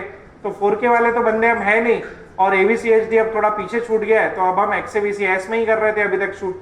लेकिन अब क्या है ना, इतने सारे ऑप्शन में मैं शूट कहाँ करूँ, सबसे पहला मेरे लिए प्रॉब्लम वो आ जाता है। तो मैंने जो अभी थोड़ी देर पहले बताया था ना all I format, all I यही फॉर्मेट है XAVCS I। अब इसमें HD भी है और इसमें 4K भी है। तो अगर कभी किसी प्रोजेक्ट पे काम कर रहे हो, जैसे फिल्म हो गया, वेब सीरीज हो गई या डॉक्यूमेंट्री हो गया, तो आपको यहाँ पे शूट करना है, समझे? इस तरीके से शूट करना है, ये फॉर्मेट सिलेक्ट करना है। उसके बाद अगर आप वेडिंग वगैरह करते हो तो आपको ये दोनों बस हो गया, ये दोनों ऑप्शन XAVCS HD या 4K। ये H.264 का कंप्रेशन है, इसको H.264 कंप्रेशन बोलते हैं। अब इसमें नया एडिशन हुआ है XAVC HS। अब ये जो HS है ये H.265 का कंप्रेशन है, जो मैंने कहा था ना डेटा को इसके मुकाबले और आधा कर देगा, तो ये वो कंप्रेशन है XAVC HS 4K। तो डेटा को मैं इतना कम करके भी शूट कर सकता हूं और बिना किसी क्वालिटी लॉस के, समझे? तो ये ऑप्शन है XAVC HS 4K का। उसके बाद समझ लो मैंने कुछ भी यहां से शूट किया, यहां पे जाकर के ऑप्शन आता है मेरे पास यहाँ पे फ्रेम रेट सिलेक्ट करने का। अब इसमें मैंने HD रखा है, तो देखो क्या क्या ऑप्शन है, 25, 50 और 100, ठीक है? 25, 50 और 100। अब इसमें से फ्रेम रेट मैं सिलेक्ट कर सकता हूं कि मेरे को कौन से फ्रेम रेट पे जाके शूट करना है। सोनी की सबसे अच्छी खास बात क्या है पता है? इस फॉर्मेट में क्या है खास बात, कोई आइडिया? दूसरा कोई ब्रांड नहीं देता, सिर्फ सोनी देता, कोई भी ब्रांड नहीं। 100 FPS के साथ सोनी ऑडियो के साथ रिकॉर्ड करके देता, पता है कि नहीं? सर अभी बता रहा सर ने कुछ देर पहले 100 के ऊपर जाते तो फिर नहीं आता। ऑडियो नहीं आता ना, लेकिन सोनी में ये 100 के ऊपर और 100 पे ऑडियो भी शूट होता है। 100 दूसरे कोई भी ब्रांड में देखो 50 के ऊपर गए तो ऑडियो बंद हो जाता है, ऑडियो रिकॉर्ड ही नहीं होता। सोनी एक ऐसा कैमरा है जिसमें 100 फ्रेम पे भी ऑडियो भी रिकॉर्ड होता है, ठीक है। कौन कौन सिनेमेटोग्राफी करता है, कभी ध्यान दिया है कि नहीं दिया है? ये पॉइंट पे दिया है कि नहीं दिया है? दूसरे कैमरा में 50 के ऊपर ही नहीं होता, दूसरे कोई भी ब्रांड में 50-60 के ऊपर नहीं होता। देखो 60 और कुछ नहीं है, 60 NTSC मोड पे आता है, और यहाँ पे भी आपके पास ऑप्शन आता है 100-120 का, लेकिन वो NTSC पे आता है। लेकिन इंडिया में NTSC नहीं चलाना होता है, इंडिया में पाल चलाना होता है, तो इसके लिए हमें 100 FPS पे ही रहना होता है। हाँ, मेरा कहने का मतलब ये है, सोनी में दो ऑप्शन है 100 FPS शूट करने का। एक है विद ऑडियो। अब ये ऑडियो के साथ शूट करने का अलग फायदा है, क्यों पता है? पोस्ट प्रोडक्शन में जब टाइमलाइन पे हम वीडियो को लेते हैं तो टाइमलाइन पे हम पता है वीडियो को सिंक कैसे करते हैं? क्या एक एक फाइल सेट करते रहते हैं क्या? ये टाइम पे, ये टाइम पे, ये टाइम पे। सिर्फ ऑडियो के जरिए सिंक होता है, पता है क्या? टाइमलाइन पे ऑडियो के साथ सिंक होता है वो। और ऑडियो के साथ साथ और कैसे सिंक होता है पता है? दूसरी और एक फॉर्मेट है जिसका नाम है टाइम कोड। कोई यूज करता है क्या टीसी? किसी को भी पता है टीसी क्या है? टाइम कोड, इसलिए मैंने उसका नाम नहीं लिया। वेडिंग में कोई भी टीसी वगैरह यूज नहीं करता, ये फिल्मों में ज्यादा यूज किया जाता है। वेडिंग में भी जो बड़े बड़े हाउसेज है, वेडिंग हाउसेज, वो यूज करते हैं। उसमें क्या करते हैं? मल्टीपल कैमरा में काम करते हैं। अब समझ लो 3 कैमरा में कभी काम कर रहे हैं, 3 कैमरा का सेटअप है। अब टीसी अगर नहीं लगाया होगा तो उसमें क्या होगा? फ्रेम सब इधर उधर हो जाएगा, समझे? तो इसीलिए अगर मिली सेकेंड्स का भी डिफरेंस रहेगा ना तो वो फुटेज को बराबर सेट कर दे, समझे? आपको मैनुअली सेट करने की जरूरत नहीं है। इन कैमरा से जब आपने शूट किया, सॉफ्टवेयर में डाला, आपका कैमरा से डायरेक्टली शूट करने के बाद टीसी लगाया हुआ है, ऑटोमेटिकली सिंक हो जाता है। कैमरा से शूट करने के बाद 2 ही तरीके होते हैं टाइमलाइन पे सेट करने के, या तो टीसी या तो आपका साउंड। तो इसीलिए 100 FPS बहुत इंपॉर्टेंट है, जो सोनी आपको करके देता है, समझे? 100 FPS पे नहीं तो कोई कैमरा साउंड के साथ रिकॉर्ड नहीं करता। अब ये हो गया एक फॉर्मेट। उसके बाद इसके अंदर रिकॉर्ड का सेटिंग है। ये जो पहला नंबर बताता है वो होता है क्वालिटी। बहुत लोग कैसे, बहुत सारे ब्रांड क्वालिटी कैसे लिखते हैं? SQ HQ ऐसे क्वालिटी लिख देते हैं, लेकिन अपने कैमरा में ये सब की जरूरत ही नहीं है। ये डायरेक्टली क्या करता है पता है? MBPS ही बता देता है कि कितने MBPS पे शूट कर रहा है, तो आपका क्वालिटी वहीं से सेट कर सकते हो। जैसे यहाँ पे 25 MBPS, 50 MBPS, 420 चाहिए, 8 बिट चाहिए कि 422 10 बिट चाहिए, ये आप यहाँ पे जाके सिलेक्ट कर सकते हो। अपने प्रोजेक्ट के हिसाब से सिलेक्ट किया, अपना काम खत्म। ओके, उसके बाद आता है SNQ। SNQ में जब आप जाओगे तो SNQ में देखो सेटिंग आती है। इसके अंदर पहला जो फ्रेम रेट है ये आपका प्लेबैक का फ्रेम रेट है। उसके बाद ये जो दूसरा है ये आपको बताता है कि किस फ्रेम रेट पे कैमरा शूट करेगा, और जिस भी फ्रेम रेट पे शूट करेगा उसके हिसाब से प्लेबैक में आपको लिख के आ जाएगा कि क्या होने वाला है। अब नीचे यहाँ पे लिख के आ रहा है, देखो मैंने 100 रखा है तो क्या लिख के आ रहा है? into 4 times slow motion. अब यहाँ पे मैं 50 कर दिया तो नीचे कितना हो गया? into 2 times slow motion. अब इसके अंदर मैंने अगर और कम करते चला गया तो दिख रहा है यहाँ पे क्विक मोशन, दिख रहा है? इसको कहते हैं SNQ का मतलब ये स्लो एंड क्विक, मतलब ये टाइम लैप्स टाइप भी मूवी बना के देता है और स्लो मोशन भी तुरंत क्रिएट करके देता है। लेकिन इस मोड पे अगर मैं 100 FPS शूट करता हूं तो इस फ्रेम रेट पे मेरे को कैमरा क्या करेगा? कोई साउंड रिकॉर्ड नहीं करके देगा, लेकिन कैमरा के अंदर ही स्लो मोशन क्रिएट करके दे देगा, ठीक है? तो ये SNQ का मतलब है। SNQ इस तरीके से काम करता है। अब हम क्या करते हैं? पहले हम ऑटो फोकस को टेस्ट करते हैं कि ऑटो फोकस है क्या और उसको कैसे यूज किया जाता है। तो सबसे पहले यहाँ पे अब मैं यहाँ पे FN का बटन दबाता हूँ, FN पे आते हैं और FN पे देखते हैं क्या क्या चीजें हमको मिलता है। तो यहाँ पे आ गया मैं फोटो मोड पे, और फोटो मोड पे यहाँ पे AFC, सबसे पहले आता है AFS, AFA, AFC, DMF, MF। सबको पता है इसका मीनिंग क्या है? क्या है? सिंगल शॉट, मतलब एक ही फोटो लेगा, सिंगल शॉट AF, ठीक है? इसका मतलब क्या होता है पहले ये देख लेते हैं। अब समझ लो मैंने एक बार ये सर को लॉक किया, दिख रहा है? चलो अभी फिलहाल ये सर से काम चलाते हैं। अब देखो मैंने इनको एक बार लॉक कर लिया, ठीक है? अब उसके बाद देखो मैं कैमरा कहीं पे भी घुमा रहा हूं, क्या फोकस शिफ्ट हो रहा है? क्या सिर्फ उनके ऊपर ही फोकस लॉक्ड है ना, है कि नहीं? उनके ऊपर ही लॉक्ड है।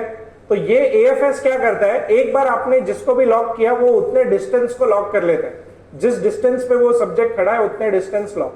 उसके अलावा नहीं। तो अगर ये सब्जेक्ट कोई स्टिल है तो ठीक है, अगर सब्जेक्ट स्टिल नहीं है तो हमारे लिए सबसे बड़ा प्रॉब्लम हो जाता है। तो इसके लिए हम क्या करते हैं, आज की तारीख में AFC पे काम करते हैं। अब इसमें देखो, मैं कहीं पे भी जाऊं, मेरा कैमरा हर जगह पे जहां जहां जाएगा वहां वहां फोकस शिफ्ट करता रहेगा। कर रहा है कि नहीं कर रहा है? तो इस तरीके से फोकस जो है शिफ्ट हो जाता है। अब ये AFC का काम है। और AFA क्या करता है पता है? AFA इसको कहते हैं ऑटोमेटिक। अगर फ्रेम में कोई मूवमेंट वाली चीज नजर आई तो ऑटोमेटिकली वो AFC का काम करेगा। अगर फ्रेम में सब्जेक्ट स्टिल है तो वो ऑटोमेटिकली AFS का काम करेगा। इसके बाद और एक आता है जिसका नाम है DMF। अब DMF में कैमरा क्या कर रहा है देखो, अब मेरे को लगा ये सर पे मैं फोकस कर लेता हूं, तो ये तो हाफ क्लिक किया, ऑटो फोकस लॉक कर लिया। फिर मेरे को लगा नहीं मेरे को यहाँ पे फोकस नहीं चाहिए, मेरे को तो ना यार ये पर्सन पे फोकस चाहिए। अब देखो मैंने क्या किया, भले मैंने हाफ क्लिक करके फोकस यहाँ किया था, लेकिन मैंने शिफ्ट कर दिया फोकस। सिर्फ क्या किया, हाफ क्लिक दबा के रखा था और ये मैनुअल का रिंग घुमा दिया, फोकस शिफ्ट हो गया। समझे? ये DMF करता है इस तरीके से काम। ये क्यों यूज करते हैं वो भी बताता हूँ। आप कभी भी देखो प्रोडक्ट फोटोग्राफी करते हैं, मेरे को प्रिसाइसली फोकस जहां पे भी चाहिए, मैंने हाफ क्लिक करके प्रोडक्ट पे तो फोटो फोकस कर लिया, लेकिन अब उस प्रोडक्ट में मेरे को जिस जगह पे फोकस चाहिए मैं ऐसा शिफ्ट कर सकता हूं मैनुअली। तो मेरे को अगर फोकस यहाँ चाहिए तो ठीक है, और अगर नहीं चाहिए तो मेरे हिसाब से मैं डिसाइड कर सकता हूँ कि मेरे को कहां पर चाहिए। दिख रहा है? तो फोकस यहाँ पे चाहिए, यहाँ पे चाहिए, मैं अपने हिसाब से डिसाइड कर लूंगा। तो ये होता है DMF। और उसके अलावा है मैनुअल फोकस, ये जमाने से मैनुअल का काम करता है। तो अब आ जाते हैं AFC पे, और ट्रैकिंग कैसे करना है वो देखते हैं। इसके बाद आता है फोकस एरिया। सबको क्या लगता है मालूम है, वाइड पे लगा दिया कैमरा को तो कैमरा ऑटो फोकस का काम कर लेगा, ट्रैकिंग कर लेगा, सब कर लेगा।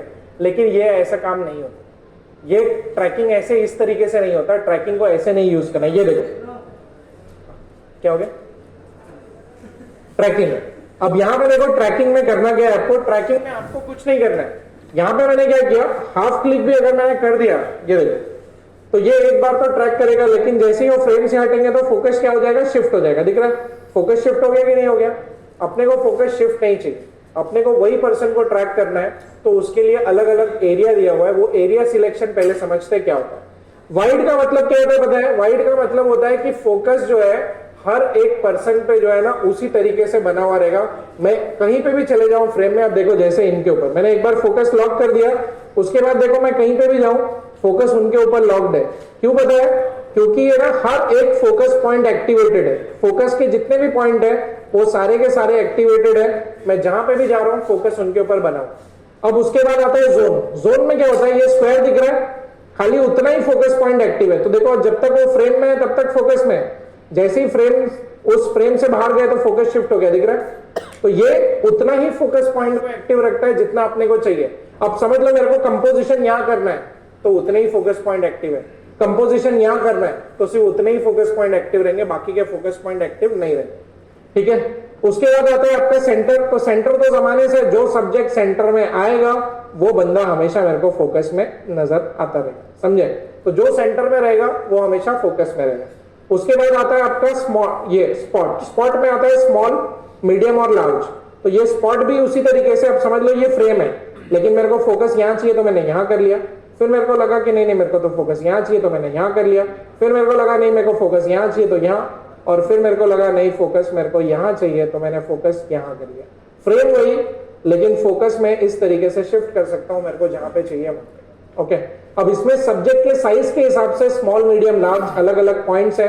तो जैसा सब्जेक्ट का साइज उस हिसाब से ये फोकस को चेंज कर सकते हो। उसके बाद आता है आपका एक्सपांडेबल स्पॉट। अब इसमें क्या होता है, सेंटर का पॉइंट हमेशा एक्टिवेटेड रहता है जो छोटा स्क्वायर है, लेकिन अगर उसको लगेगा कि बड़े स्क्वायर को एक्टिवेट करना है तो ऑटोमेटिकली वो बड़े स्क्वायर के साइड वाले बड़े स्क्वायर को एक्टिवेट कर लेगा।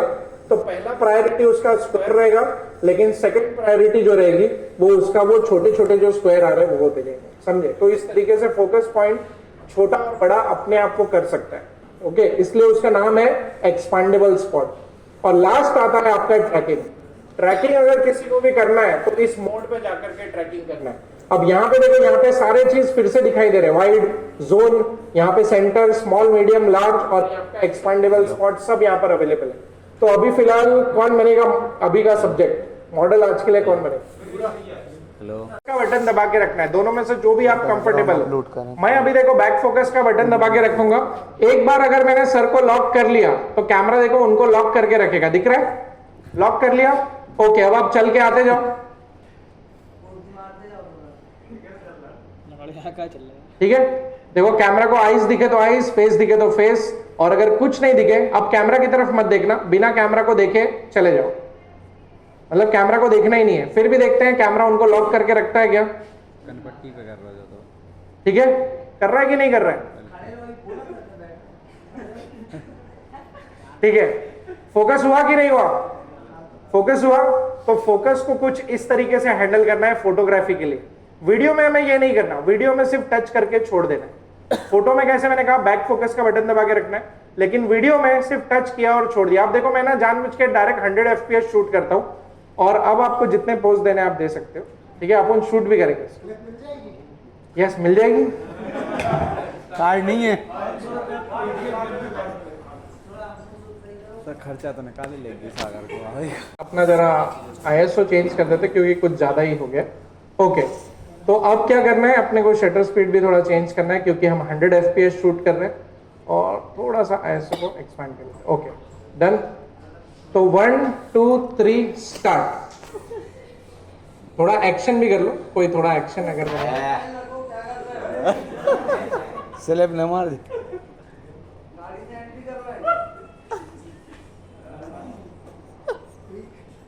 ठीक है?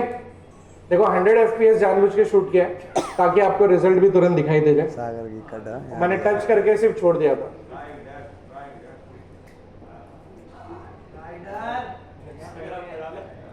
सिंगम और जबकि मैं कैमरा में देख भी नहीं रहा हूँ, यहाँ पे देख के शूट कर रहा हूँ, जो कि डिफिकल्ट है। और 1.4 6 साल पुराने लेंस से शूट कर रहा हूँ ये जानबूझ के। 85 1.4 हाँ 50 mm का नया लेंस यूज करो, फिर उनको बोलूंगा भाग के आओ।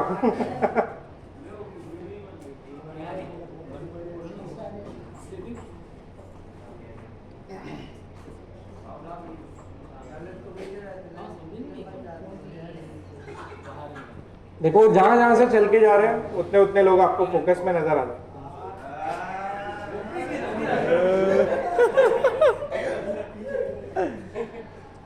हाँ तो गिरने वाले थे भाई। ओके, तो देखो ये मैं क्यों बता रहा हूँ, फोकस ये 7.4 का भी मैं आपको बता रहा हूँ।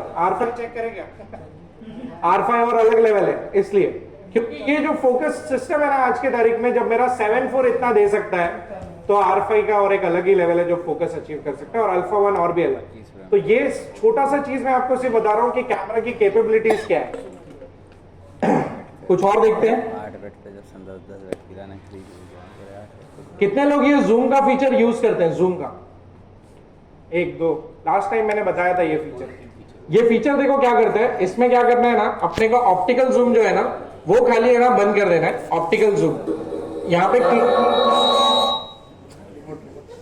देना, म्यूट कर देती हूँ। ओके,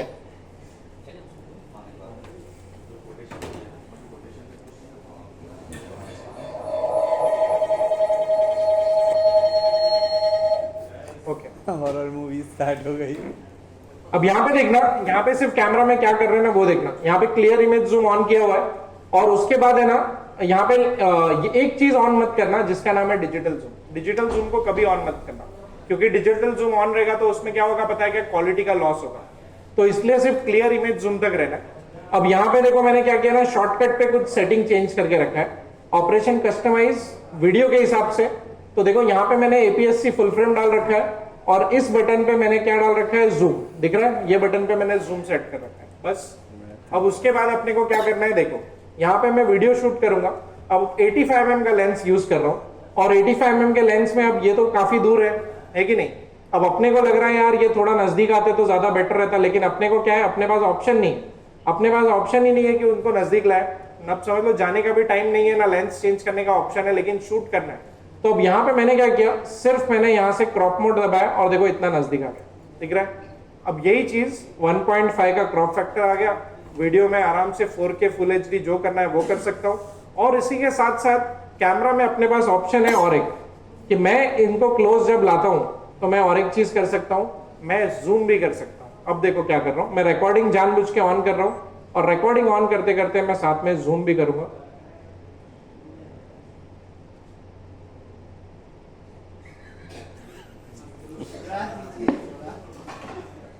मुस्कुराइए आप सागर में।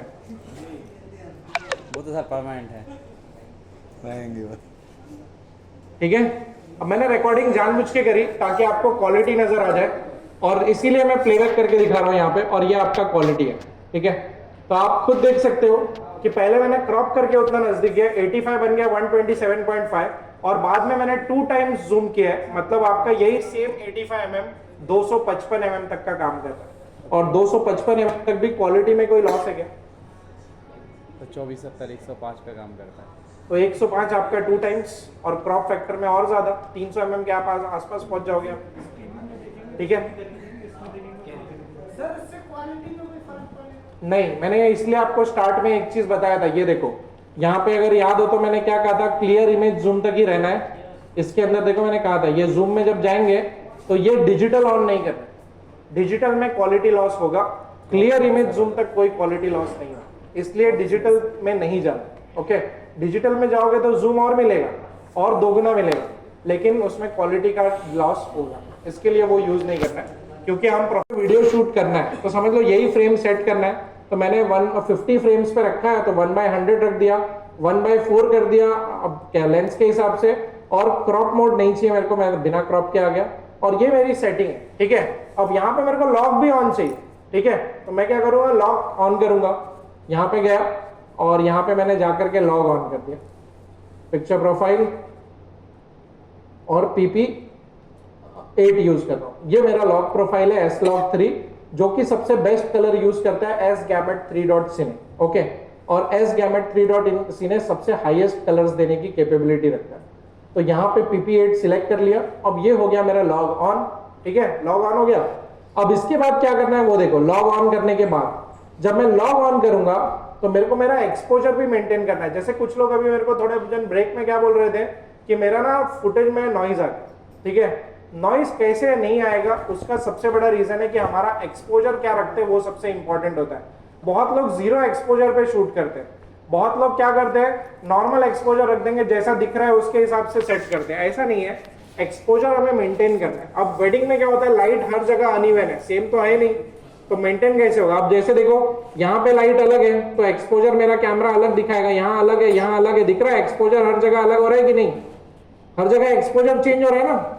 अब ये तो चलेगा नहीं, तो यहाँ पे देखो क्या करना है, मेरे को एक ही चीज को भी ऑटो रख देना है। तो मैंने देखो ISO को क्या किया, ISO को मैंने ऑटो सेट कर दिया, और अपने को पता है कि अपना कैमरा 10,000 तक नॉइज नहीं देगा तो कोई दिक्कत नहीं, मैंने 10,000 जाके सेट कर दिया मैक्सिमम। ठीक है, उसके बाद मैंने ये एक्सपोजर का जो वैल्यू दिख रहा है ऊपर, इसको मैंने सेट कर दिया +1.7, बस यहाँ पे +1.7 सेट कर दिया। अब उसके बाद देखो, अब मैं कहीं पे भी जाऊं मेरा एक्सपोजर कहीं पे भी बदल रहा है क्या, कहीं पे भी एक्सपोजर अब चेंज हो रहा है क्या, अब हर जगह एक ही है ना +1.7, ISO तो इसके जगह हाँ ISO हो रहा है ना, तो हाँ, ISO कोई करा फर्क तो नहीं पड़ता है। ना उससे, इसलिए देखो मैंने ISO का रेंज सेट किया था, मेरे को पता है 10,000 तक नॉइज नहीं आता, मैंने सेट कर दिया, और उसके बाद उसको टैकल किससे कर रहा हूं मैं, एक्सपोजर सेट कर दिया। मेरे लिए वो इंपॉर्टेंट है, मैं एक्सपोजर मेंटेन करना, समझे, एक्सपोजर अब मैं मेंटेन कर सकता हूं। अब देखो, अब उसके बाद क्या करना है, मेन्यू में जाना है, यहाँ पे आपको ऑपरेशन कस्टमाइज में जाना है, different set for still movie दिख रहा है, यहाँ पे सब चीज को सिलेक्ट कर लो जो जो अलग चाहिए फोटो में और वीडियो में। ठीक है, ओके कर दिया, दैट्स इट। अब यहाँ पे देखो, यही पर्सन का मेरे को अगर वीडियो लेना है तो मेरा ये सेटिंग है, और जैसे ही मेरे को अगर फोटो मोड पे आना है तो देखो मेरा सेटिंग पूरा अलग हो गया, दिख रहा है। अब यहाँ के एक्सपोजर के हिसाब से जो भी मेरे को लग रहा था, मेरा ये सेटिंग दिख रहा है पूरा, एक ही क्लिक किया मेरा फोटो के लिए अलग, एक क्लिक किया मेरा वीडियो के लिए अलग, दिख रहा है, एक क्लिक फोटो और एक क्लिक वीडियो, दैट्स क्लिप कौन सी? सर ये M3 में भी है क्या? नहीं, M3 में नहीं, बताया था ना 7.4 R5 S3 Alpha 1 ZV-E1। ले आओ यार सर, लेकिन ये अच्छा है कि नहीं, मतलब आपको सीन कभी भी मिस नहीं होगा। जो आप बार बार सेटिंग चेंज करते रहते हो, एक जगह पे सेट करके छोड़ दिया, फोटो के लिए अलग, देखो शटर स्पीड वगैरह सब अलग हो जा रहा है। यहाँ पे देखो, अगर मैं यहाँ पे कुछ भी चीज चेंज करूँ, कुछ भी चीज, ये देखो पहले 7 यहाँ पे 250 कर दिया, लेकिन मेरा वीडियो का फिर भी 1/100 का शटर मेंटेन किया, समझे? तो मैं इस तरीके से अपना एक्सपोजर्स वगैरह के वैल्यू को मेंटेन